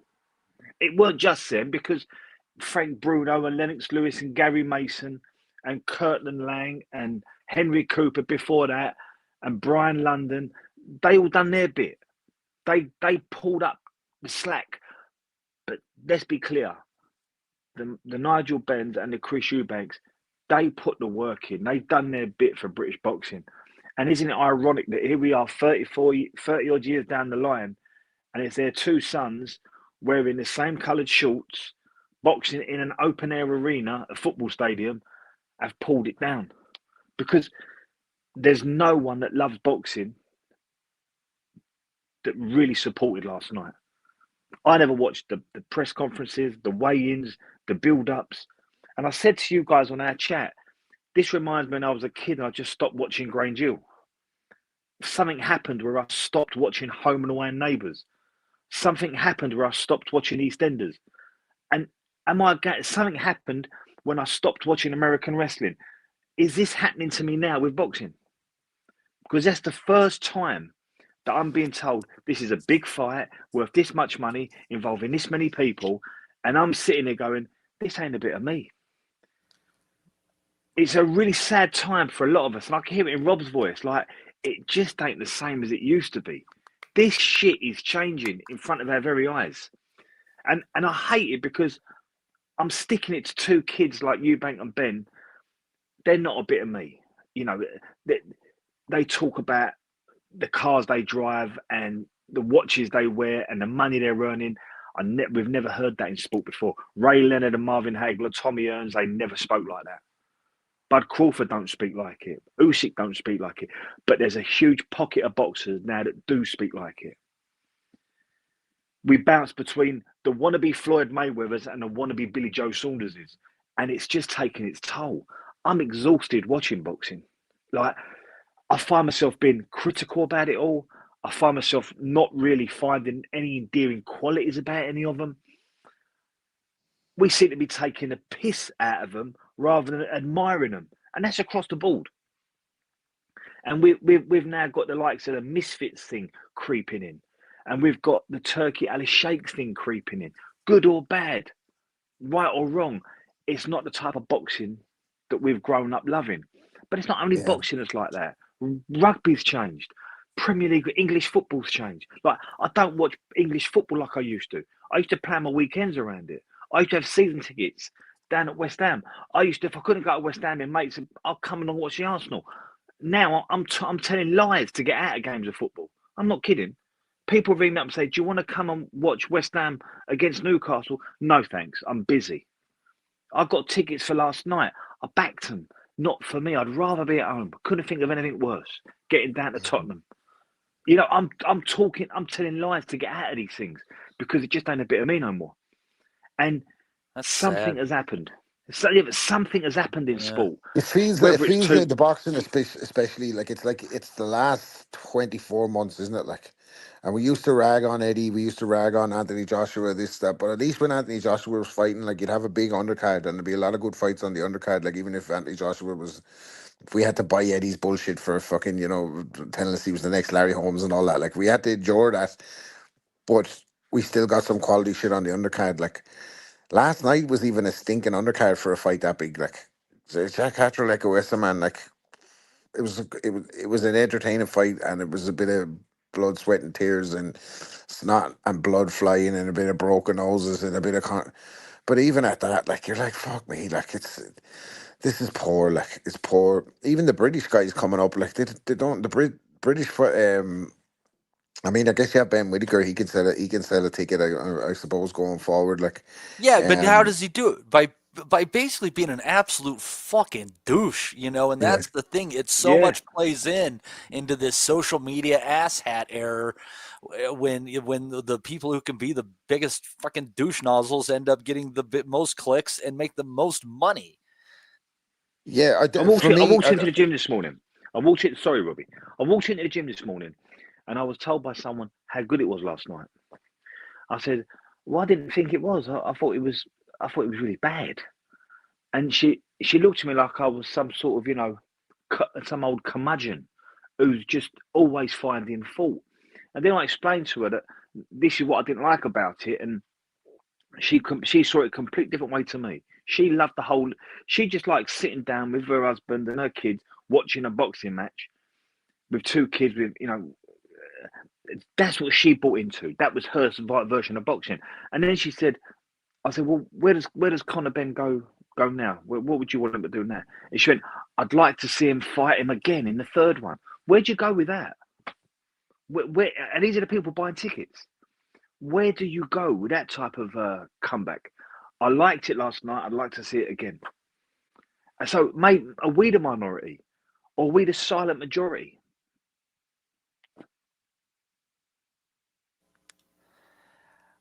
I don't know how it works out. I think like me and Rob are very down on this. And Rob, you have something more to say. I think. Go ahead.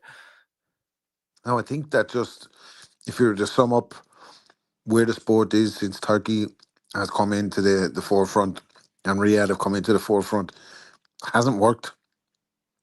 Yes, we've had some cross promotional fights. Like I said, you got your two fights with Bivol and Batarviev. We got Fury and Usyk. They were going to fight anyway because there was nothing holding them two.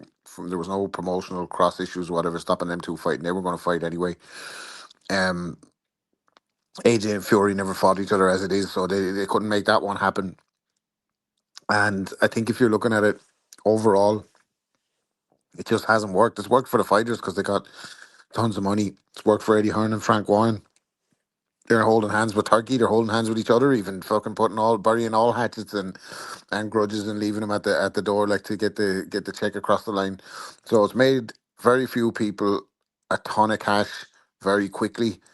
But the quality of the product has in turn gone to shit and doesn't show any signs of immediate return. Like, if this is what we're facing, well, maybe that's the a good segue to queue up the fucking preview for next week. I don't know. There is some kind of excitement on that, like, for sure. Well, and I'll tell you, I do kind of think the high point of feeling optimism about where all these partnerships might go was probably the first Better Bivol pay-per-view card, which is like $25 or something like that, and I'm like, I could live with that for everything they put on that card.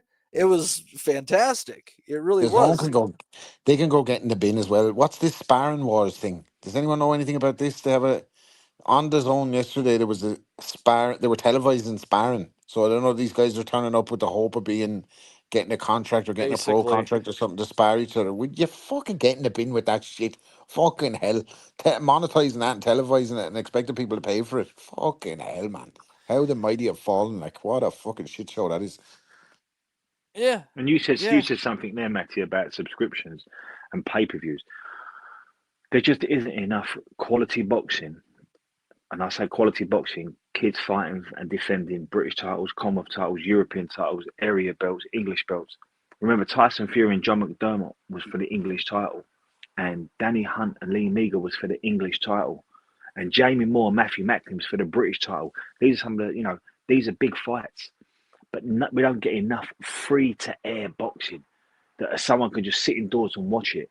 I know so many people just don't want to do DAZN. They don't want to do TNT. They don't want another subscription. They might have Sky because of the football. And if you had boxing on, they'd watch it. But it isn't there anymore.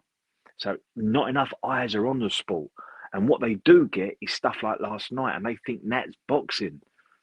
And I'm trying so hard not to slaughter Chris and Connor, because who wouldn't take the opportunity they've been given? Connor ain't won an area belt. You'd be nuts to not make that much money. And Eubank's best win was winning a British title, and they're being put up like they're their dads. And I remember their dads and how they moved the needle 30 odd years ago. Who wouldn't take the opportunity? Of course they're going to take it. And so is their trainers and their seconds and their managers and the promoters. And they're going to say what they have to say to gaslight everyone. But we're not silly. Well, it's People just like it seemed like it. Eubank just had to make weight, and once he made weight, that was the money was in the bank, and he didn't give a fuck about the. He knew he wasn't going to be able to. For all the people that have been selling the myth, by the way, that Eubank's made 160 for 5 fights, yeah, maybe, like, but over the fucking course of 5 years, like, it's not like he fights every fucking 3 months or anything. He's fighting once or twice a year. And he's killed himself to do this the second time. You could see him the last time. The rehydration clause that they put on him was a fucking disgrace. The chap could have gone to fucking. It could have been a lot worse. So, in his mind, I suppose he's making the weight was his fight. He made the weight, and then the performance didn't matter a fuck. He's got 15, 20 million in the bank on top of all the other millions that he's earned as well by not winning a world championship. So it begs the question as well, do the belts mean anything at all anymore? Do titles mean anything? Or should we just get him and fucking put him in the bin? Like, have these cross promotional kind of fucking catchweight fights with people's with names that you can sell? Like, is it about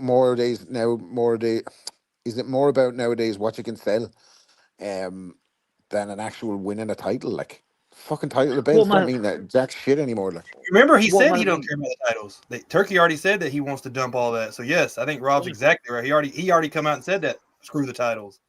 That he just looking for money. He said it.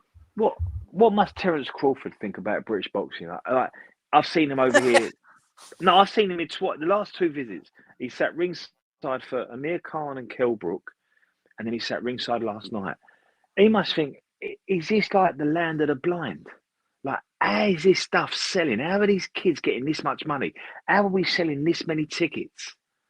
Our TV and the commentary and the production going crackers over this type of crap. What must someone like him, who could live in any era, and listen, we've got fighters active now in this country that you could put in any era. What must he think about British boxing? What must Bomac think of it? Because Bomac would be in production meetings and management meetings and trainer meetings. I think, wow, these kids just ain't up to it, but I know what they're getting paid. I know the numbers they're doing. I know the tickets that have been sold. But British boxing, you could put British boxing with any. You could put British boxing anywhere in the world. You could say it's up there with the Americans. It's up there with the North Americans. It's up there with the Asian fighters. British boxing used to have a position. But where's British boxing now? And like you look at it now, you think, well, we've got the whole circus between the not making the AJ and the Fury fight, and now Daniel Dubois coming to that, and we've seen how he performs. And Usyk has shown heavyweight boxing up for what it is, but Usyk's a brilliant fighter, so he can do that. But then you look at Robbie said about Ben Whittaker, like David Morrell has shown us how to transition an elite amateur into the pros. Anthony Yard, he's been around 15 years. I still can't. What's his best win? Lyndon Arthur? Like, where are we going with this? I mean, is British boxing this house built on sand, and it'll be waiting for it to crumble, and we're going to have a lull period of 5 to 10 years where we've got to completely rebuild it? And do we clean out these promoters?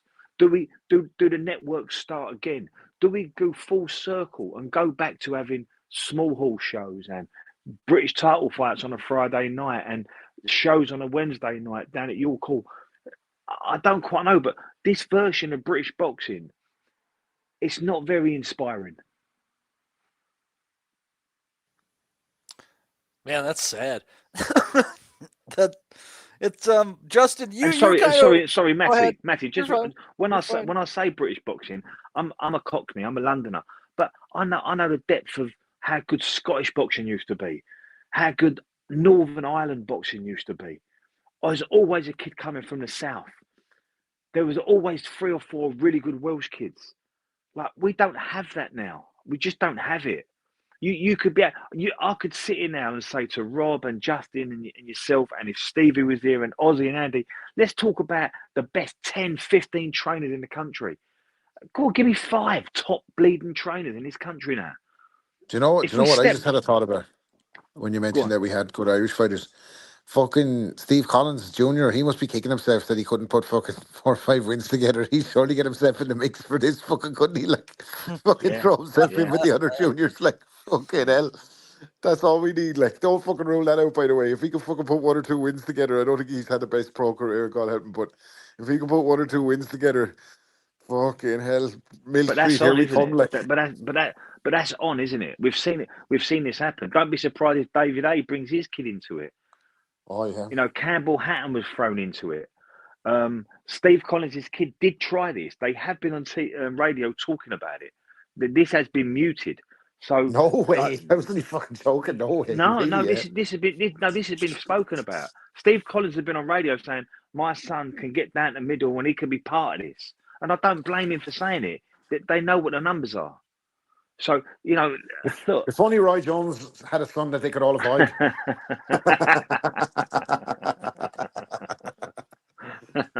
Yeah.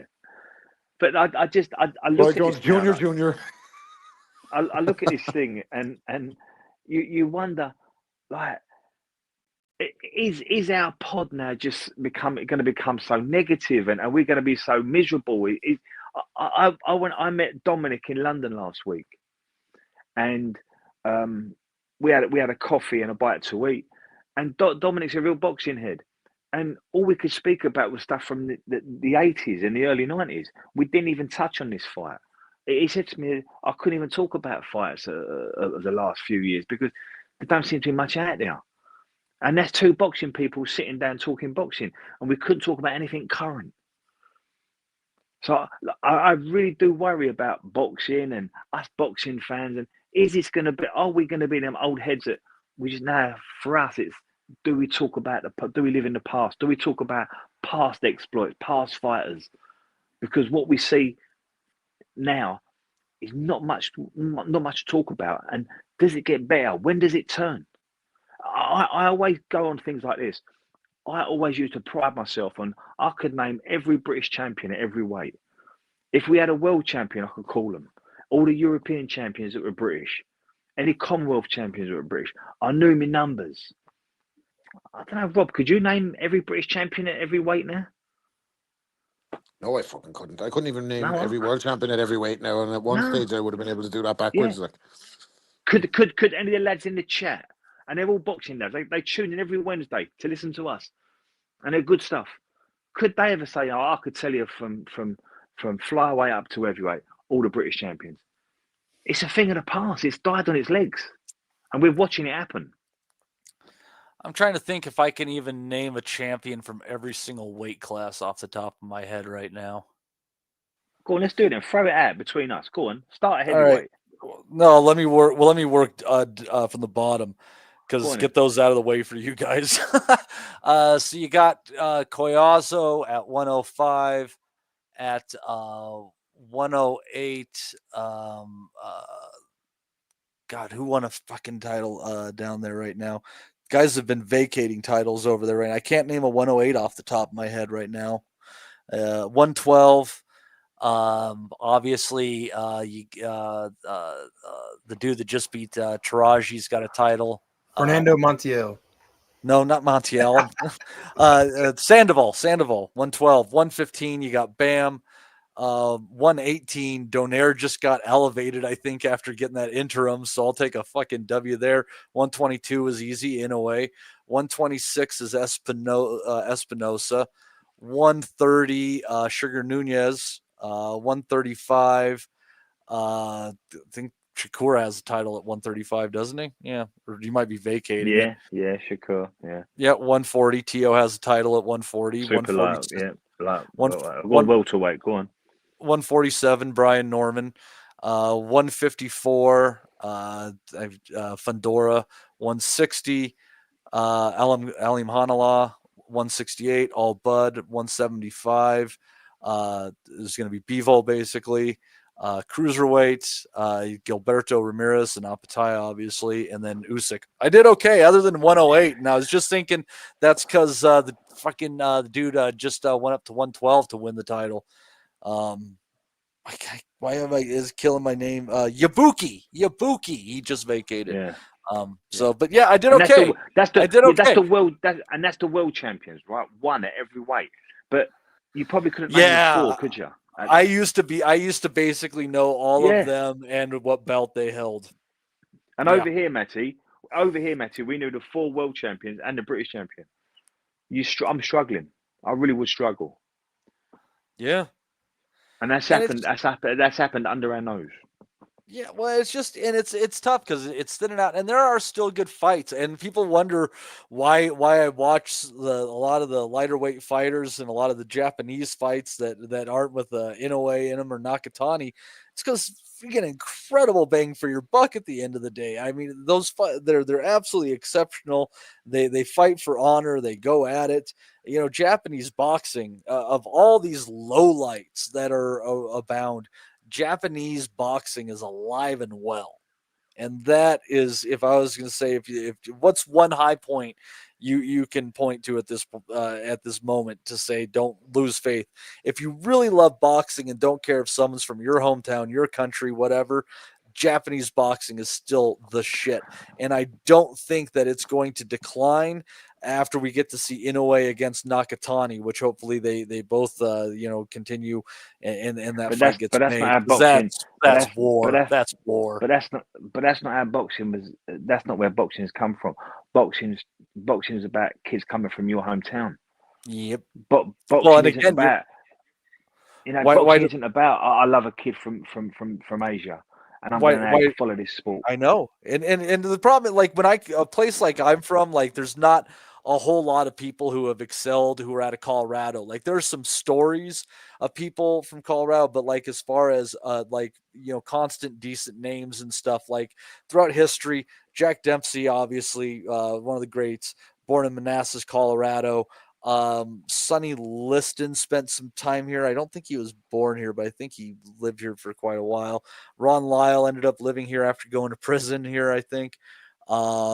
Stevie Johnston, and then Mike Alvarado. That's really that's Colorado. That's all I can think of. Did anyone ever call you the Manasseh Mauler, Matty? No. Oh, no. No, Matty, do you know they why I'm on this? call me Dago Thunder, Rob. Matty, do you know why I'm on this pod? What? Because you love boxing. Because Kirk Milan and Dennis Andrews and Paul Scrap Iron Ryan all come from Hackney. You go. And that's how I got into boxing, and you know, then you go to boxing gyms and you meet the pros and you meet amateurs and you think, right, this is my life. But it all starts from that localization, that the local fighter, the local club, the local. Well, yeah, and you talk about the decline in football and the big moneyed interest buying up the football teams and getting away from the local interests and the cities necessarily like having owning the teams. That's really probably putting a damper on things. And I bet the average Joe can't afford to go to a Premier League game at this point in time, or even a Champions League game or a Championship League game, right?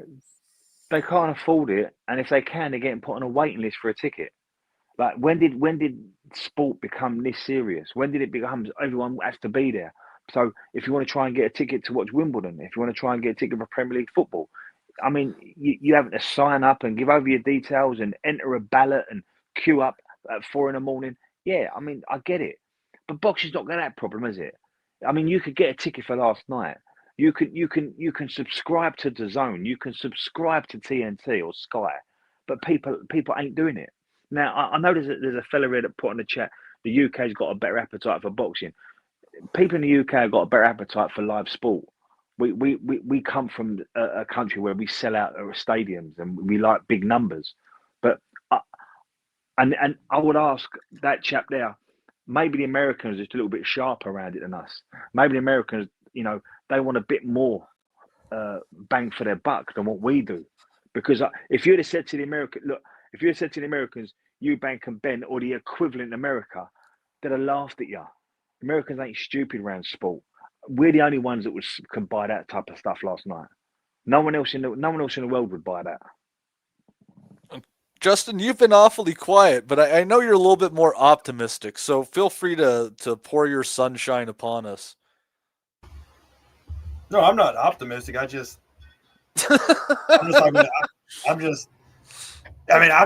don't get negative about anything anymore, honestly. Boxing is what it is. We can get upset about it. We can hate it. We can not like it. But me, I'm sick of it. I bought a Lehman Brewster signed glove last week or whatever. So I got in a bidding war with somebody over some Alfredo Angulo fight worn trunks. So I've got a whole sickness going on that has nothing to do with it's a whole. Did you win them? A whole thing going on over here. Oh yeah, I'm getting them. The guy didn't realize it's the one we fought. Kid Chocolate Quillen.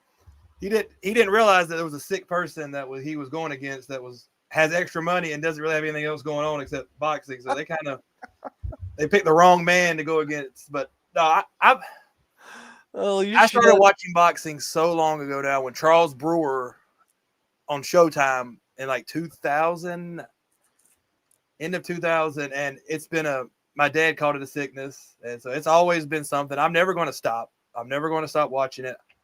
I might not be as interested in certain fights as we are, and I get that. I get the down opinion that everybody on here has, and I get it bugs them and it frustrates them. But I don't worry about it anymore. I'm like, fuck it. It just is what it is. Boxing's always going to do this. Turkey will be gone one day. There's something will happen. We'll get a new fighter to come along. It will happen. I know it will. Over here in America, boxing has been down in America for a long time. It is what it is. It's bigger in the UK. There's more of they care more, I think. there's more of a personal relationship that you can have. Maybe not as much as it was, but over here, I mean, it just is what it is. I'm a different thing. I love boxing to the point of obsession, probably at times. I've always have. It's been a good outlet for me. It's always, if times are hard, I don't know. If times were hard, this pod was always good for me. Like Rob said that day, I always this is like 13 years listening to this pod and stuff. I've always enjoyed it. It was just, I started listening to it because I was bored as hell at work one day in a job that I fucking hated. I was in charge of security at a college and it was awful. And so I started listening to it then, and boxing is never going to be great as it was. No, it's never going to be like we remember that. And I've come to realize that it's not going to be the great memories we all have when we first started, or the 90s or the 80s or the 70s. It's not, we can sit here nostalgic. I know it's not going to be that. I'm not stupid. I know where we are, but boxing still brings us great nights. It's still going to bring us more. It's going to happen. We're going to get fights that we didn't expect. Things are going to happen. People come and go. And this Eubank Ben, yes, it was a complete trash, and it bugged a lot of people. I think just because the money that was involved in it bugged people. If they were making $4 million, I don't think any of us would give a damn about that last night. I think it was okay. Well, give them a little money. I think that was the part of it, but I don't care. I'm just going to keep rolling with it until probably, I don't know. I'll just keep rolling. I don't know what's going to happen. Until there's no more trunks left to buy. Exactly. Until there's no more shit to buy or no more stuff to. I mean, I've always been like this. I own a freaking Devin Haney speed bag, which I'm willing to get rid of the Devin Haney speed bag. That was a gift that somebody gave me. The worst boxing gift I've ever gotten in my entire life. There's a buddy of mine. He was like, I know you like boxing. I got this for you. And I was like, what the hell am I going to do with a miniature Devin Haney signed speed bag? But so if anybody on here would like to have that as a Christmas gift, I am more than willing to send that as a prize. If anybody would like a signed Devin Haney speed bag, but it is what it is. I get why people are upset, and I'll always understand that.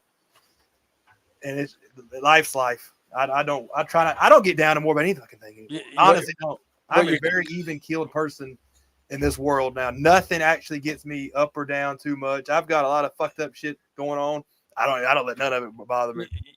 With that speed bag, what you could do with that is the next time that you're getting busy, you tape it to your nutsack and you see if you can't bounce in some way your left and right testicle off of them in the same way that you would do with the speed bag. Skills pay the bills. Oh, well, I mean, like I said, I've got so much shit that I don't even know what I have anymore. I don't even know what the hell I've got anymore in my boxing collection.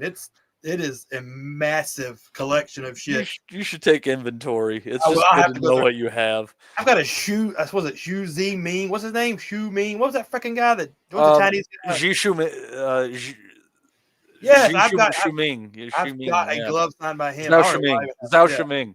He talking about an overrated chest. You remember his fight nights in Macau? Oh yeah, they're huge. He could not punch through a wet paper bag. But like I said, I get it, and it's fine. I mean, I know it's different for Dez. I know he gets a little more. People get excited about it, and I understand where everybody's coming from. I agree with y'all. I'm not sitting there saying I don't agree. It's just I'm not going to get upset about it. I'm just not.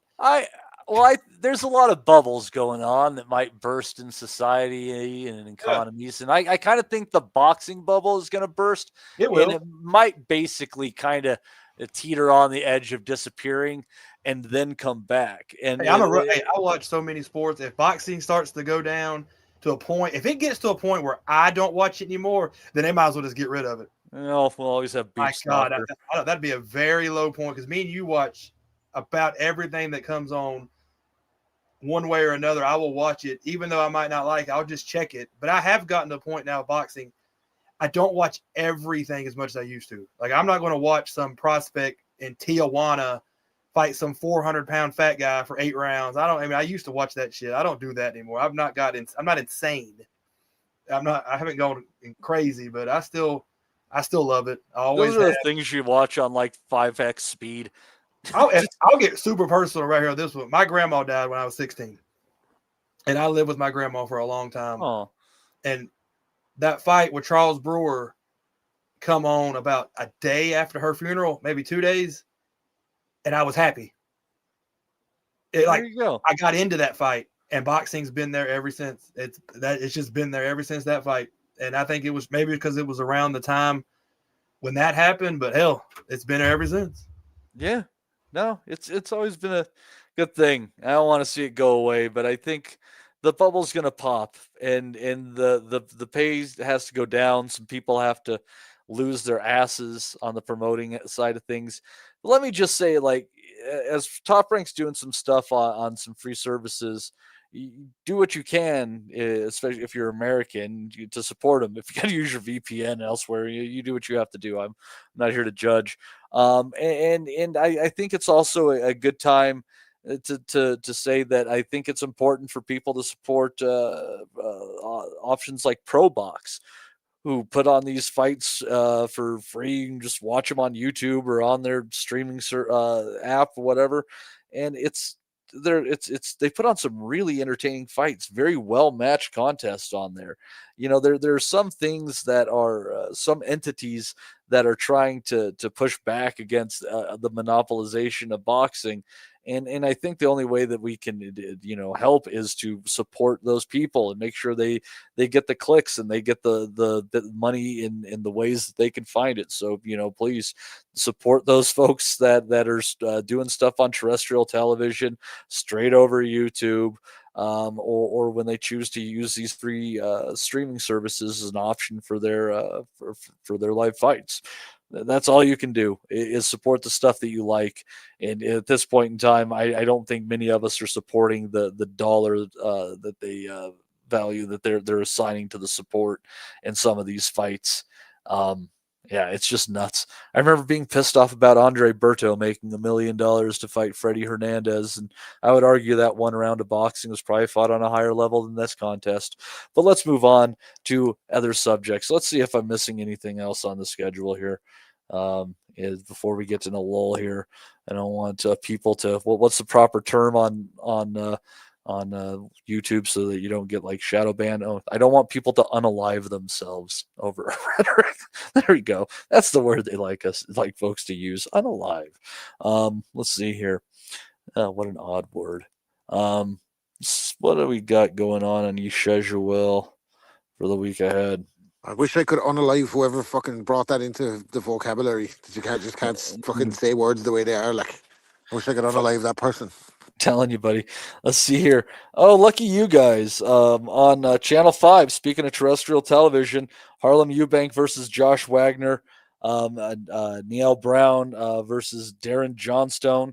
That's the Brighton card that Harvey was talking about, actually. There you go. And if you want tickets for that, go back earlier to our interview with Harvey Dykes and pick yourself up some tickets from Harvey. Help our boy out there. So, yeah, it's going to be Channel 5 from Brighton on Friday. Then we're going to have a Pro Box card that evening from Fort Lauderdale. Francisco Varone versus Roymond Villa. Ruben Aguilar and Louis Lopez on that one. Varone and Varone and Roymond Villa might be a pretty good fight. Let's see here. I want to check. Yeah, let's check out Varone there. Again, like Pro Box puts on some pretty decent cards here, so. Let's see here. Why do I remember him? He lost to Brandon Adams. There you go. There you go. But it was, he had a 95-94 on one card, 96-93. He beat Vladimir Hernandez. Okay, there you go. Which is a good W. Yeah, I remember that fight. Roymond Villa. He's kind of hot or cold. He beat Rashidi Ellis once upon a time. He took Boca Chica's O as well. He went 10 rounds with boots, which I think at welterweight was rather impressive in itself. And then he got stopped in 3 rounds by some dude. Unfortunately, I remember that fight. But he got back into it with a win in January. Yeah, I like that contest a lot. Villa and Verone on the Pro Box card. I like that one a lot, honestly. That could be a pretty good scrap. Let's see if there's anything else. Dante Benjamin against Money Pal the Fourth. That's Money's not the worst fighter, even though he's got a dopey name. Jason Velez is on there. Jesus Christ. Jesus Christ, Jason Velez is officially up to a record of 30-20-1 for people who've been following the sport for some time. Yeah. Yeah, so this should be all right. Yeah. The Aguilar and Louis Lopez is that's could be an interesting one. Both guys have a fair number of draws on their record. So you never know. Maybe worth your time. But yeah, Pro Box on Friday. That's what's happening there. Let's see here. And then going to be a Pro Box card that night. Damian Davila against Nestor Ramirez. I don't know if anyone cares. Saturday on UFC Fight Pass. Woo, finally getting some bang for my buck. Mizuki Haruta. She defends her title a lot, if it's a gal I'm thinking of, is taking on Gloria Gallardo. See here, DAZN Germany card. Freddie Kiewit against Suleiman Jafaru. Lucky us. ESPN Plus actually has something. I thought they were done. I would have kept it if I had only known that I could catch John Fernandez and Armando Casamonica live from Bilbao, Spain. Oh, be still my heart. Let's see here. And then we've got Sergio Mendoza Cordova and Impumililo. My God, what a name. Tashabalala. There you go. Fuck me. You guys got to see this goddamn name. I'm screenshotting this to you and send it to you in the chat. Fuck me. And those two gentlemen with exciting names are going to be also on ESPN Plus. Interesting, from Hermosillo, Mexico. So yay, everybody who gets to watch that. Oh, happy days. Jesus. Let's see here. And yeah, but let's get to the one that we want to actually talk about here. From Riyadh, Saudi Arabia. This is actually a decent card. It was better until some things got moved around. But alas, it is what it is. Jesse Rodriguez, Fernando Martinez, Abdullah Mason, and Sam Noakes, Brian Norman Jr., and Devin Haney are going to be supporting David Benavidez and Anthony Yard. I thought that Better Be was on that card, but maybe they pulled that fight, or maybe they didn't. I didn't think he was fighting a name. But so that one is going to be there's some good cards on, good fights on there. Justin, I got to tell you, I think that Rodriguez and Martinez, the odds are wide. Obviously, Bam, just a fantastic talent, pound for pound. But Martinez, coming off of win over Ioka, and he's had a few good W's at this point in time. I think he's still undefeated at this moment in his career. I think this one, although I definitely lean Bam, I think this fight is closer than the books are saying. Justin, what are your thoughts? Well, I was at Bam's last fight in San Antonio. That's right. Wherever the hell it was. I don't remember where I was now. It was somewhere. But he had a tough time versus that South African guy. It wasn't an easy fight for him. And Martinez is probably 5 times better than that guy. So if you kind of look at it that way, I think Bam wins. I'm like you, but I would not be stunned if Martinez found some way to win. Because Martinez he's decent. He's not a random Joe guy that they put Bam versus. I think Bam wins. I don't know if he might stop him but I think he wins, but it's going to be a harder fight. And see, like you just said, this is a legit card. This is a real boxing card that we want. This is from top to bottom. All the fights should be solid. And that's all you can ask for. How hard is it to make these cards? They're not that hard. They're doing it now. This is a good card from top to bottom. Every fight's going to be competitive. They might not be the barn burner, but they're going to be competitive. And I think Bam gets Martinez up. But Martinez will make him work. He's going to make him work hard. It's not going to be a simple fight for Bam. No, what I think is really fun about this fight is that Martinez is a really good combination puncher. He puts them together well. I'd say if I had to put one reason as to why he was able to beat Ioka twice, I forgot that they fought back to back, and why he came out of nowhere and got back-to-back wins over Derwin and Cajas. This guy, he's a good combination puncher. He's balanced, not the hardest hitter by any stretch of the imagination. But honestly, Des, I do believe this is the toughest test at 115 for Rodriguez, in my opinion.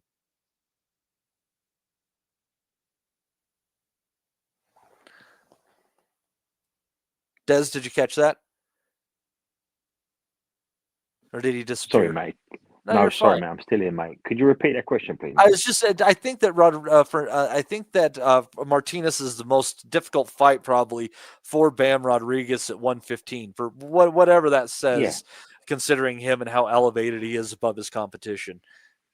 Yeah, and that's the one we want. Martinez and Bam. I think Bam wins it. I think he brings so much to the table, Bam. And whenever I say I think Bam's a pound for pound fighter, people might push back on that, but I just know what I see. I know a good fighter when I see one.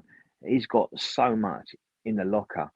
He can set traps. He can lure you in. He can punch with you. He can go orthodox southpaw. He's got really good feet. He knows how to press. And I don't think Martinez punches hard enough to get Bam's respect. And we've seen with Bam over the last 2 years, if you can't keep him off you, he knows how to maraud and press and stalk.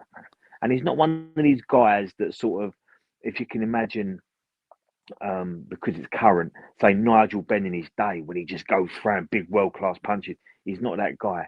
He's a lot more systematic than that. He knows how to slow it down and punch with purpose. I think Bam's a brilliant fighter. This is the fight we want. I think Martinez is a very good fighter. But much like Inoue fought all them brilliant fighters and they just come up a long way second, I think Martinez will come a long way second as well against Rodriguez. I think Bam wins it in about 8 or 9 because Martinez just won't be able to gain his respect and keep that distance he needs to keep. I think Bam wins, but I think it's the fight we all wanted and it's a good fight. Yeah, I think stylistically this could ultimately be the fight of the night and the one that it's a good card, Matty. Can I just say, like, as much as we moan about the quality of cards and last night was one of those, this is a good card. You know, when you're going to put together talents like Abdullah Mason against someone we can relate to in Sam Noakes, and you've got Bam versus Martinez and Norman and Haney and Yard fighting what I think is the brilliant Benavidez. No, that's good. That's all we want from boxing. That's a good card. Yeah, and I'm looking forward to it. Rob, I think Sam Noakes and Abdullah Mason, I was thinking that Abdullah just blows him out for some reason, but Noakes is a bit of a puncher. We've seen Abdullah down in a fight, even though he got up with a smile on his face and ended up putting his opponent out. But I don't know. I feel like this is either going to be a good two-way firefight or a one-sided blasting. What's your thoughts? Rob, Abdullah Mason, Sam Noakes? Or did he go? Or did he have to step away? Let's see here. Private chat. Oh, come back to me. Sorry, 1 second. Justin, feel free to take that. I would definitely take it if I knew what you asked. Oh, sorry. And you guys are so attentive. Abdullah Mason against Sam Noakes. Oh, yeah, I got you. I was in the middle of a heated conversation about something. No, I've said the whole time that I think Mason stops Noakes. I just think he has 5,000 things in his more than Noakes does. Noakes is tough. He will bring it for a while, but Noakes, think about the level that he's going up. Just as far as just pure talent, he hasn't fought anybody that's even close to Abdullah Mason. Even close. And if Mason is on it, and I've seen Mason fight twice live now, and I like him. I like his attitude. I like his whole team. I just like how he does it. He's the complete opposite of like Keyshawn and all them, and he's just the complete opposite. I think he stops Noakes late. I think Noakes gives him a good little scrap, however you want to put it, but I think he gets him late. And I think Abdullah Mason, this is his time to shine. I wouldn't say breaking out party, but I mean, it might be. I think he's going to impress. I think he might have the most emphatic win of the whole card. So I love Mason. He's one of my favorite young guys right now, and I think he has it coming out, wins the title, and knocks Noakes out. Period.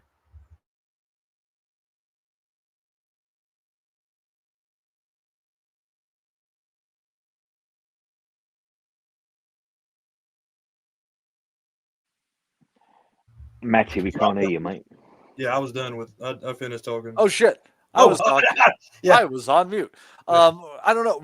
I just Noakes can punch too, and I wonder what the fight's going to turn into if he does catch Mason clean. Well, you're right. I don't Mason know. has never been caught, so I guess that would be the. No, he has. Remember, he got dropped That's right. in that Yeah, so I fight. said he's been. So he's been. That's right. He's been there. I don't think Noakes does anything special that's going to bother Abdullah Mason. I think Mason is going to get him. He's going to stop him, and he's going to look really good. And this is going to be a young star on the rise after this fight.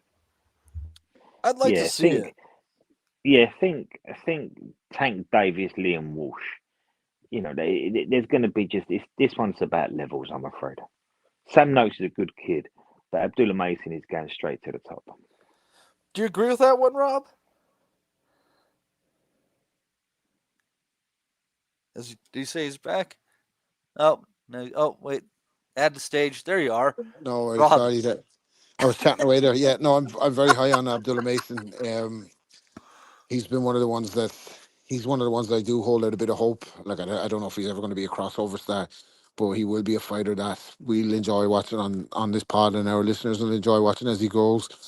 I think he's answered some gut checks already. And I agree with Justin. I think he's a level above Noakes. Depends what he's like under the lights, because this is a very, very, very big opportunity for him to fight in Riyadh on such a card of this magnitude. You got Benavidez, you got Haney.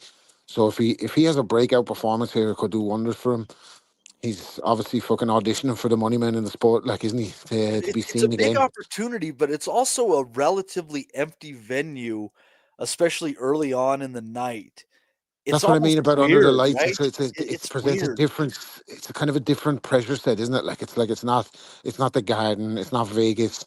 It's not a big, huge fucking American pay-per-view event. But he's coming all the way over to unfamiliar territory to box on such a massive event in such a kind of a different environment. So it depends if he adjusts to that, or if any of that has an effect on him. But from what I've seen of Abdullah Mason so far, when they were kind of comparing him and Keyshawn at the early stages, I always said I like Mason better. Um, and like I said, he's overcome a couple of gut checks already, and fucking bit down. He reminded me a little bit of Crawford, and I don't like to issue comparisons that flagrantly or whatever, but when he got dropped in that fight, to come back and put the exclamation point on it, it was like, and he was dropped heavily too. It was like it almost annoyed him. And we've seen that before with Bud, haven't we? Like in times when he gets tagged, it's like you're fucking waking him up. You're actually irritating him. You're better off not catching him, because he'll go and finish you. And Mason has shades of that. So I think he will start. I think he'll break down Noakes rather, and stop him kind of around 9ish in what we'll probably view as a breakout performance. He could just have too much for him. Yeah, that was my initial thoughts. I was just kind of wondering if I'm second guessing myself, but yeah, okay. Well, you guys kind of secured what my original belief on that fight was. Let's see here. And then we also, this one kind of snuck in there. I don't want to really get into it because it's no more important than anything we've talked about already by any stretch. But Vito Milnicki is making the journey over there and fighting the undefeated Italy-based Nigerian Samuel Namoma over there. So you got that going for you too, folks. But let's see here. So this one, I think, even though I don't think this fight's going to be the best fight of the night, I think this is going to ultimately be maybe the most interesting fight of the night. Maybe Devin Haney reversing roles and surprising people, much the way that Garcia did against him. I'm not saying he drops Norman or anything like that, but basically, folks writing him off and then kind of showing the goods. I don't know. I'm having a really hard time picking this fight, Des. Norman Jr., Devin Haney, what are you thinking? Yeah, I like the fight. I'm a big fan of Norman Jr. I've watched his last 3 fights, and he just got star quality about him. I love the way he holds himself. I love the way he talks. I just think that, through from the sublime to the ridiculous, from all the crazy characters we see in boxing, you get these Abdullah Masons, these Bruce Carringtons. You get these guys that come through, and I think Norman might be another one of them. You know what? I think he's got star quality about him, similar to Boots, and you just think this guy can do it. Now, this is a big step up. This is a big step up because he's never fought anyone as close to Haney's ability or where Haney's been in boxing. Haney's a boxer tricks, got a really good jab, great judger of distance, can punch a bit. But, you know, it wasn't so long that Devin Haney was top tier. And it's all come crashing down around him last 18 months since the Ryan Garcia one. However, if we could get a bit of Devin Haney that we grew to respect and admire, the one that was, you know, if you can separate him from the stuff he does outside the ring, but the one that was, you know, the Cambosas and the Lomachenko and the Prograis, if we can get that one back, the one that can travel, take on big fights and beat fighters, this is going to be a big ask for Brian Norman. But I think he can do it. I think he's got a brilliant left hook. I think he's got a very solid jab. He's technically very good. I'm gonna say I think he's getting. See, boxing sometimes about timing, and I think they might have just got this right, and the timing might just be nailed on for Norman. So I'm gonna go for Norman purely on the fact that I don't see much in it, but I think their trajectories are just a little bit dipped. Haney's coming down a bit and Norman's is coming up a little bit. And I just think timing wise, they've got Haney at the right time. I don't think Haney's finished. I think Haney's still got a lot of miles left. But I think when you throw into the equation the Ryan Garcia stuff, a bit of inactivity, lifestyle, perhaps he's got a bit comfortable in boxing, Devin Haney. I think Norman could be the hungry dog who's winning and winning well. He's got good people around him. He's a good fighter in his own right. I think Norman could be the one that wins this, just purely on the fact that, yes, he's a good fighter, but he's catching Devin at the right time. And boxing can always be about timing.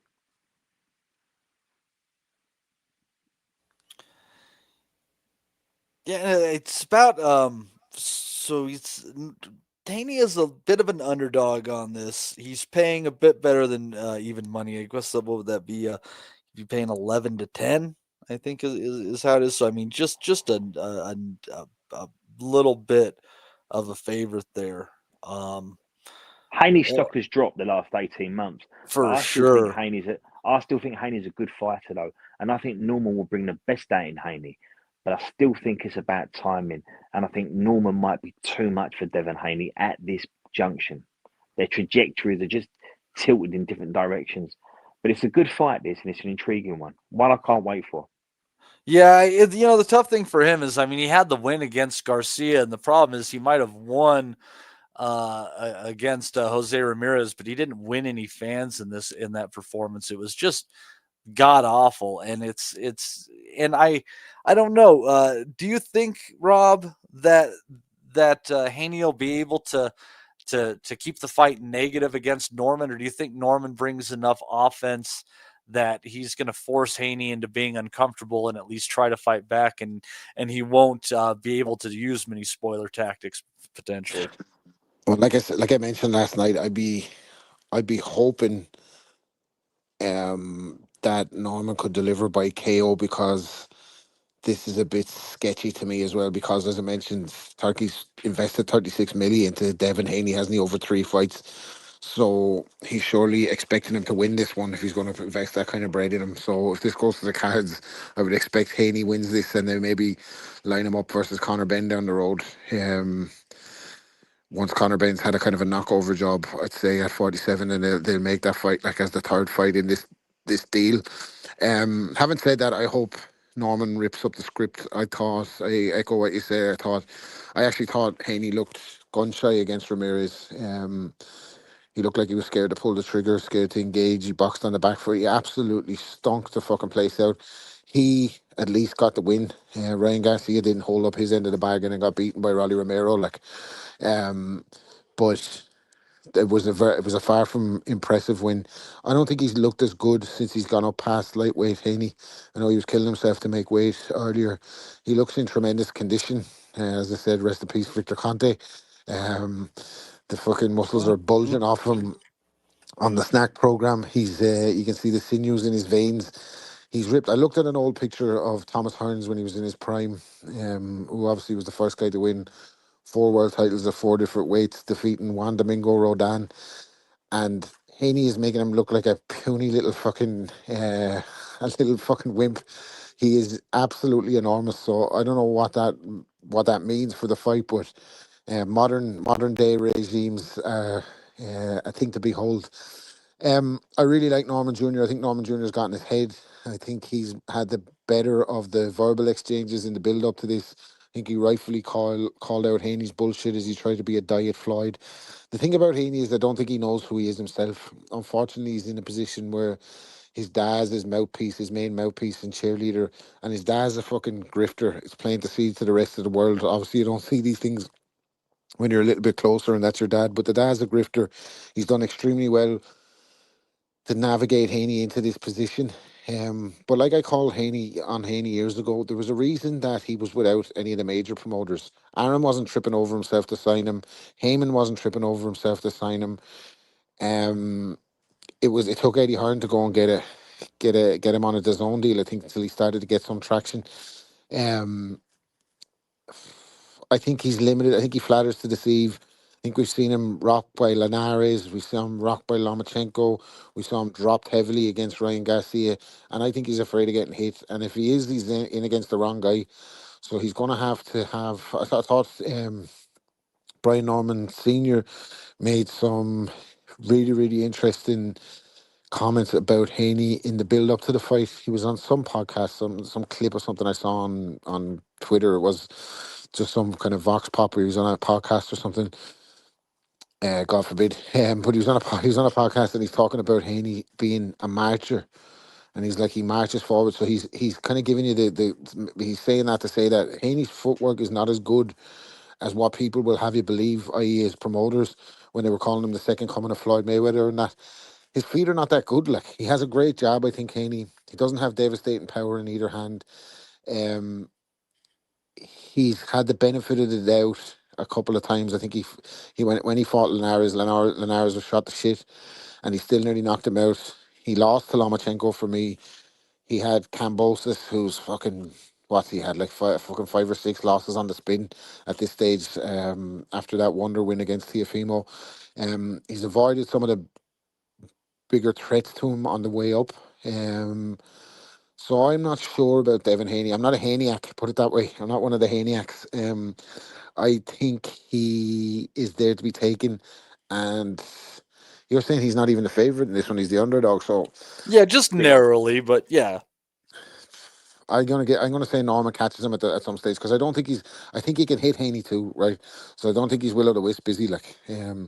But saying that, if this fight goes to the cards, there's going to be two winners, Devin Haney and Bill Haney. But yeah, I'm hoping for that Norman can get the stoppage. I think the thing about Norman is that he's not. He has the punch, but he doesn't have any great fundamentals in terms of head movement, pivoting, perfect balance, or anything that you see in smaller guys with big punches. It's just a case. It's a kind of it's A almost like guy a like lottery. Like, Jin really gets you. Sasaki will make a puncher look very, very good if Yeah, when they he's coming have a forward. speed advantage. Yeah.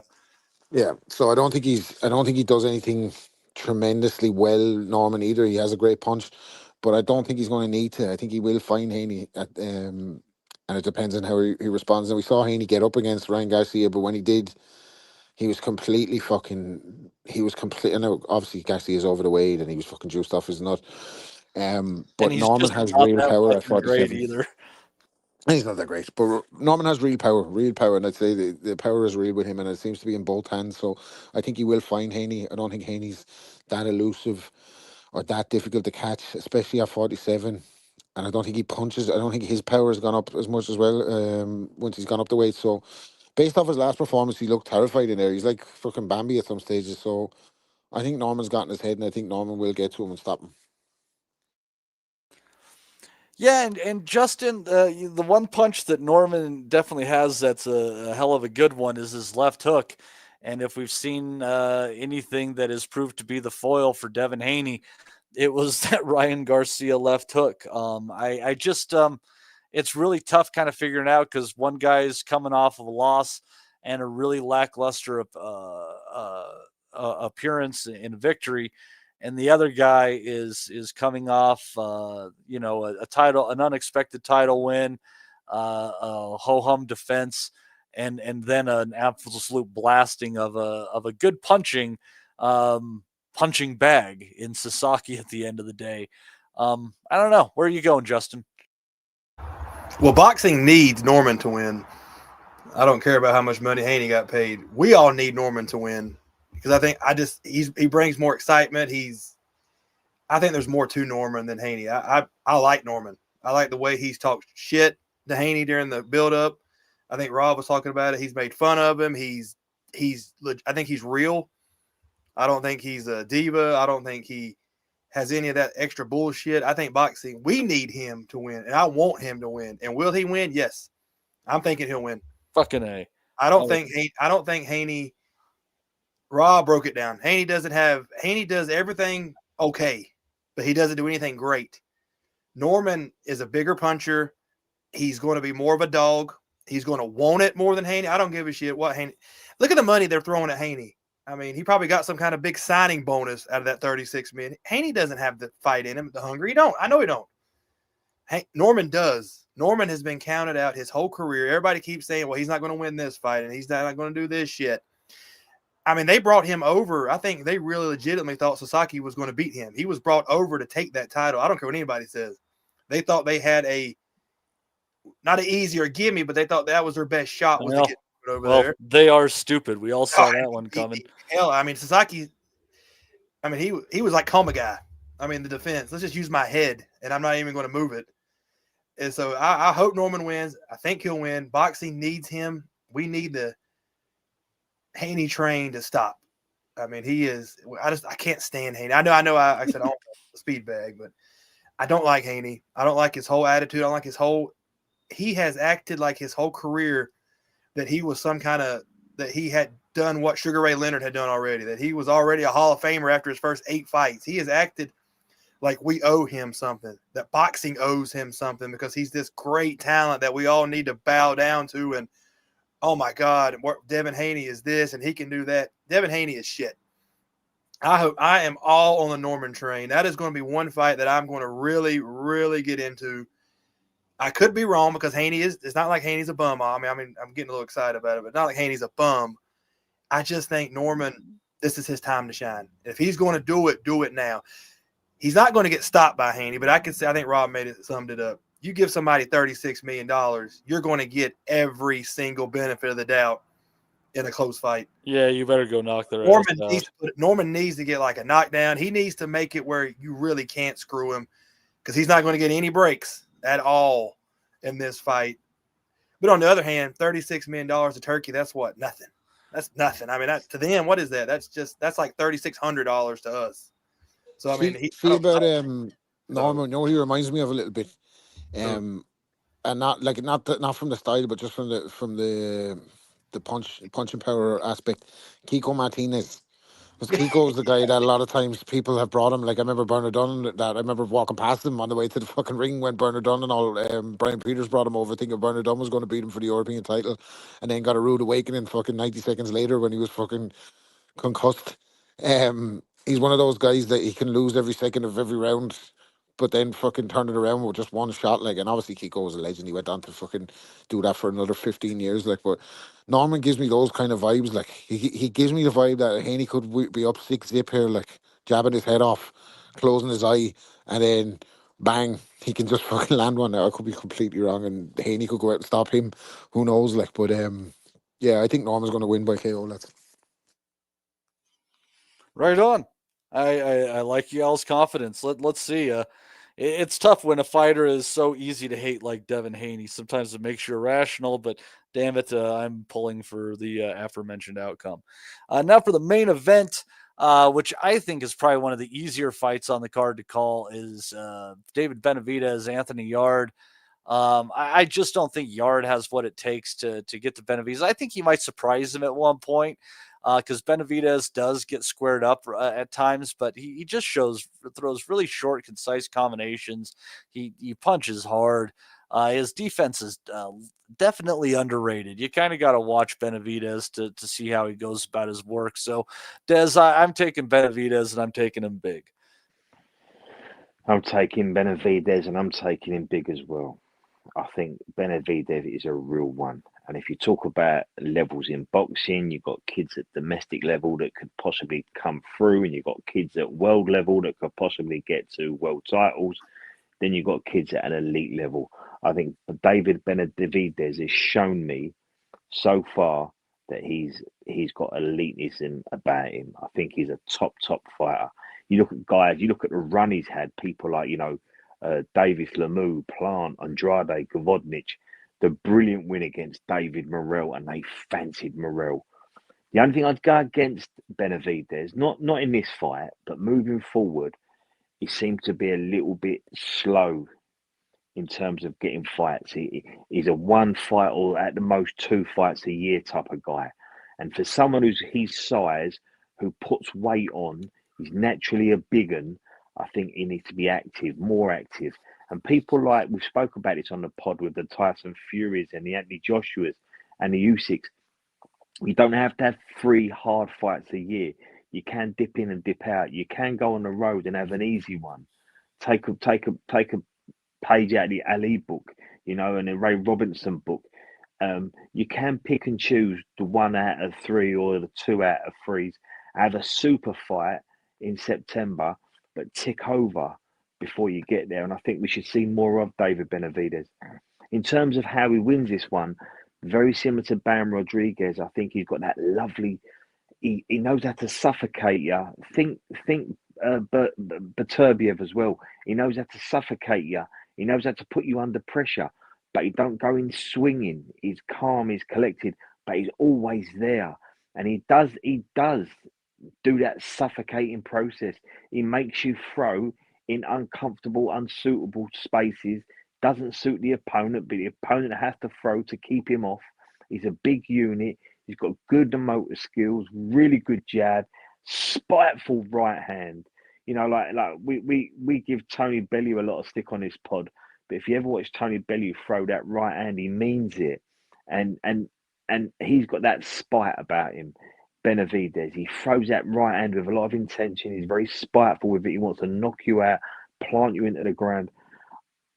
Going over to Anthony Yard, I think he's gonna get the best out of Yard like Beterbiev did. I think Yard will have to fight with him. He can't be passive. He can't be reactive. He's not good enough to be reactive. And if he's passive, he'll get drowned very early. So I think we'll get a Yard that we saw against Beterbiev. He'll punch with Benavidez, and he'll have moments in rounds where he lands because he's capable and he's a puncher himself. But this is a whole new level. And I think Benavidez will stop Yard somewhere around 6. I know that's sitting on the fence to say halfway point, but I think he'll have a look at him. He'll put his foot down. I think Yard will get involved in an exchange, but by round 6, I think, I think the right will be on the wall, and he either gets pulled out by a Tundi or he gets stopped on his feet. But it's a really good fight. It's an intriguing one. But I'm just a big fan of Benavidez. He's never let me down in the ring. I've always been impressed by him. And I think next Saturday he'll impress us again. All right. Justin, where are you going on this one? You thinking Benavidez late, Benavidez early, or Yard shock the world? I'm thinking like this, and I think 6, 7, maybe 8. We all know Yard's tough. I'll give him that. I mean, he's going to battle. I mean, he's going to do everything. He's not going to Benavidez. I don't see him wiping Yard out in a couple of rounds. So I think it'll take him a few. He'll give Benavidez a couple of moments. He'll land. It's not like Benavidez doesn't take a shot. Yard will land a couple of shots. He'll give Benavidez something to think about, but then I think 7 or 8, he'll stop him. Benavidez is just going to be too much for Yard. He's just going to kind of overwhelm him like he always does, and I think in the end, he'll just take him out. I like Yard. I like the fact that he's honest about it. He works hard. He tries. He's just not as skilled as everybody kept saying he was. And he doesn't punch as hard as everybody kept saying he did. And I think he'll give Benavidez a few issues, and then Benavidez will stop him 7 or 8. I'll tell you guys, you might like to hear this then from everything you've been saying, is the over-under is 9.5. So, yeah, you guys are all saying the under is good money at this point in time. Rob, final words, Benavidez versus Yard. Yeah, yeah, good fight. Like this is a fight I'd be interested in. It'll definitely hold my interest. I think, um, Yard, for all his flaws, he's explosive. He's dynamic. He can punch a bit. I think it's a case of what could have been for Anthony Yard, because I think Tundi's a bit of a bullshitter. Like, I don't think he's I think he's able to achieve certain amount of stuff with the whole shtick that he has, but the fact that this guy doesn't spar, he does these flow pads, and I know I always fucking do boxing asylum bingo and talk about Manny Stewart, but when he used to do pads, like, he was trying to replicate fight scenarios with his fighters. So if you ever look at him taking or talking about being on pads with people, he's getting them to throw punches no more. Manny never had anyone throw more than 3 punches on the pads, because letting off 4 and 5, 6 punch combinations is not realistic in a fight You get out scenario. of balance, you leave yourself vulnerable. Yeah, and like, Tunde does the fucking Roger Mayweather flow pads, and it all looks great, and have Yard backing on the ropes. But I wonder what he would have been like with a real fucking coach that would get him on fundamentals, because his aerobic capacity seems to let him down a lot of times, where he blows after 6, and heavy blows. Like, I think he's built all wrong for a fighter. He's like Muscular and a tight. yeah, he's like a Yeah. rugby league player or something. Like, he's fucking, or an NFL player. Like, he's too top heavy. I think he's probably as well like a natural light heavyweight. Um, so Benavidez coming up to that weight, like, I think it's made for a Benavidez stoppage by barrage somewhere after the 6th round. But yeah, it has, in the big fights that he's had, where he hasn't quite hit the mark. He has had moments of drama where he can catch fellas and punch. And, like, obviously Kovalev is that version of Kovalev, so people were catching him, and in the end he gets knocked out off a jab. That's a long time ago. I'm not sure how much he's grown since then. Has he come along since then? Has he improved since then? I'm not so sure. And I think Benavidez is a right nasty bastard as well. If he gets you hurt, he's going to try and stop you. He's got an unorthodox way of throwing punches too. For a guy who's so long, he throws his punches really, really short and on the inside in bunches. Talking about 5 punch combinations, they're not being realistic. I could be contradicting myself, because we've seen Benavidez do that to people, hit him like fucking Tekken moves, like where he's hit him like with 3 or 4 pieces and knocked them out. I think we'll see him crowd Yard close distance on him after 6, and it'll be a stoppage while Yard's on the ropes. I think um, Benavidez is one of these guys that you would watch anytime he's in a fight, because he's a mean son of a bitch. We know why Canelo's avoided him, because if fucking we saw the evidence in the Crawford fight, how that would have ended for Canelo, and he couldn't stomach losing to a guy like Benavidez, so he didn't give him that opportunity. There was no passing of the torch moment. But if boxing was a level playing field, and things were like they were in the past, even in the recent past, like the last 20 years, Benavidez would be one of the top guys in the sport that we'd be all sitting down talking about, and he would have been in bigger fights and on one of the network's favors, like one of the pundits' favorites, one of the commentators' favorites, one of the fight fans' favorites. He has an exciting style. That's what you want, like, and power to knock guys out. So I think he'll demolish Anthony Yarde somewhere in the second half of the fight. Yeah, and it's interesting. The Benavidez to win in the last half is paying a little bit better than 3-2, but paying just a little bit less in value than Benavidez by decision. But Benavidez hasn't been particularly fantastic late against Vosdick and Morel. So I guess that's something to think about. But again, Yard against the bigger punchers, he hasn't been able to really even get into those rounds. Over under at 9.5. If you're thinking of adding something else to it, maybe just take the fight to not go the distance. You're still getting better than 1-2. You add into it, you can get to about even money. But kind of cueing in what you guys were saying, the history of both guys, I think an interesting bet on that one is you probably might get. Let me pull it. I'm thinking round 7 through 9. If you want to do Benavidez by stoppage in those rounds, I mean it's a punt.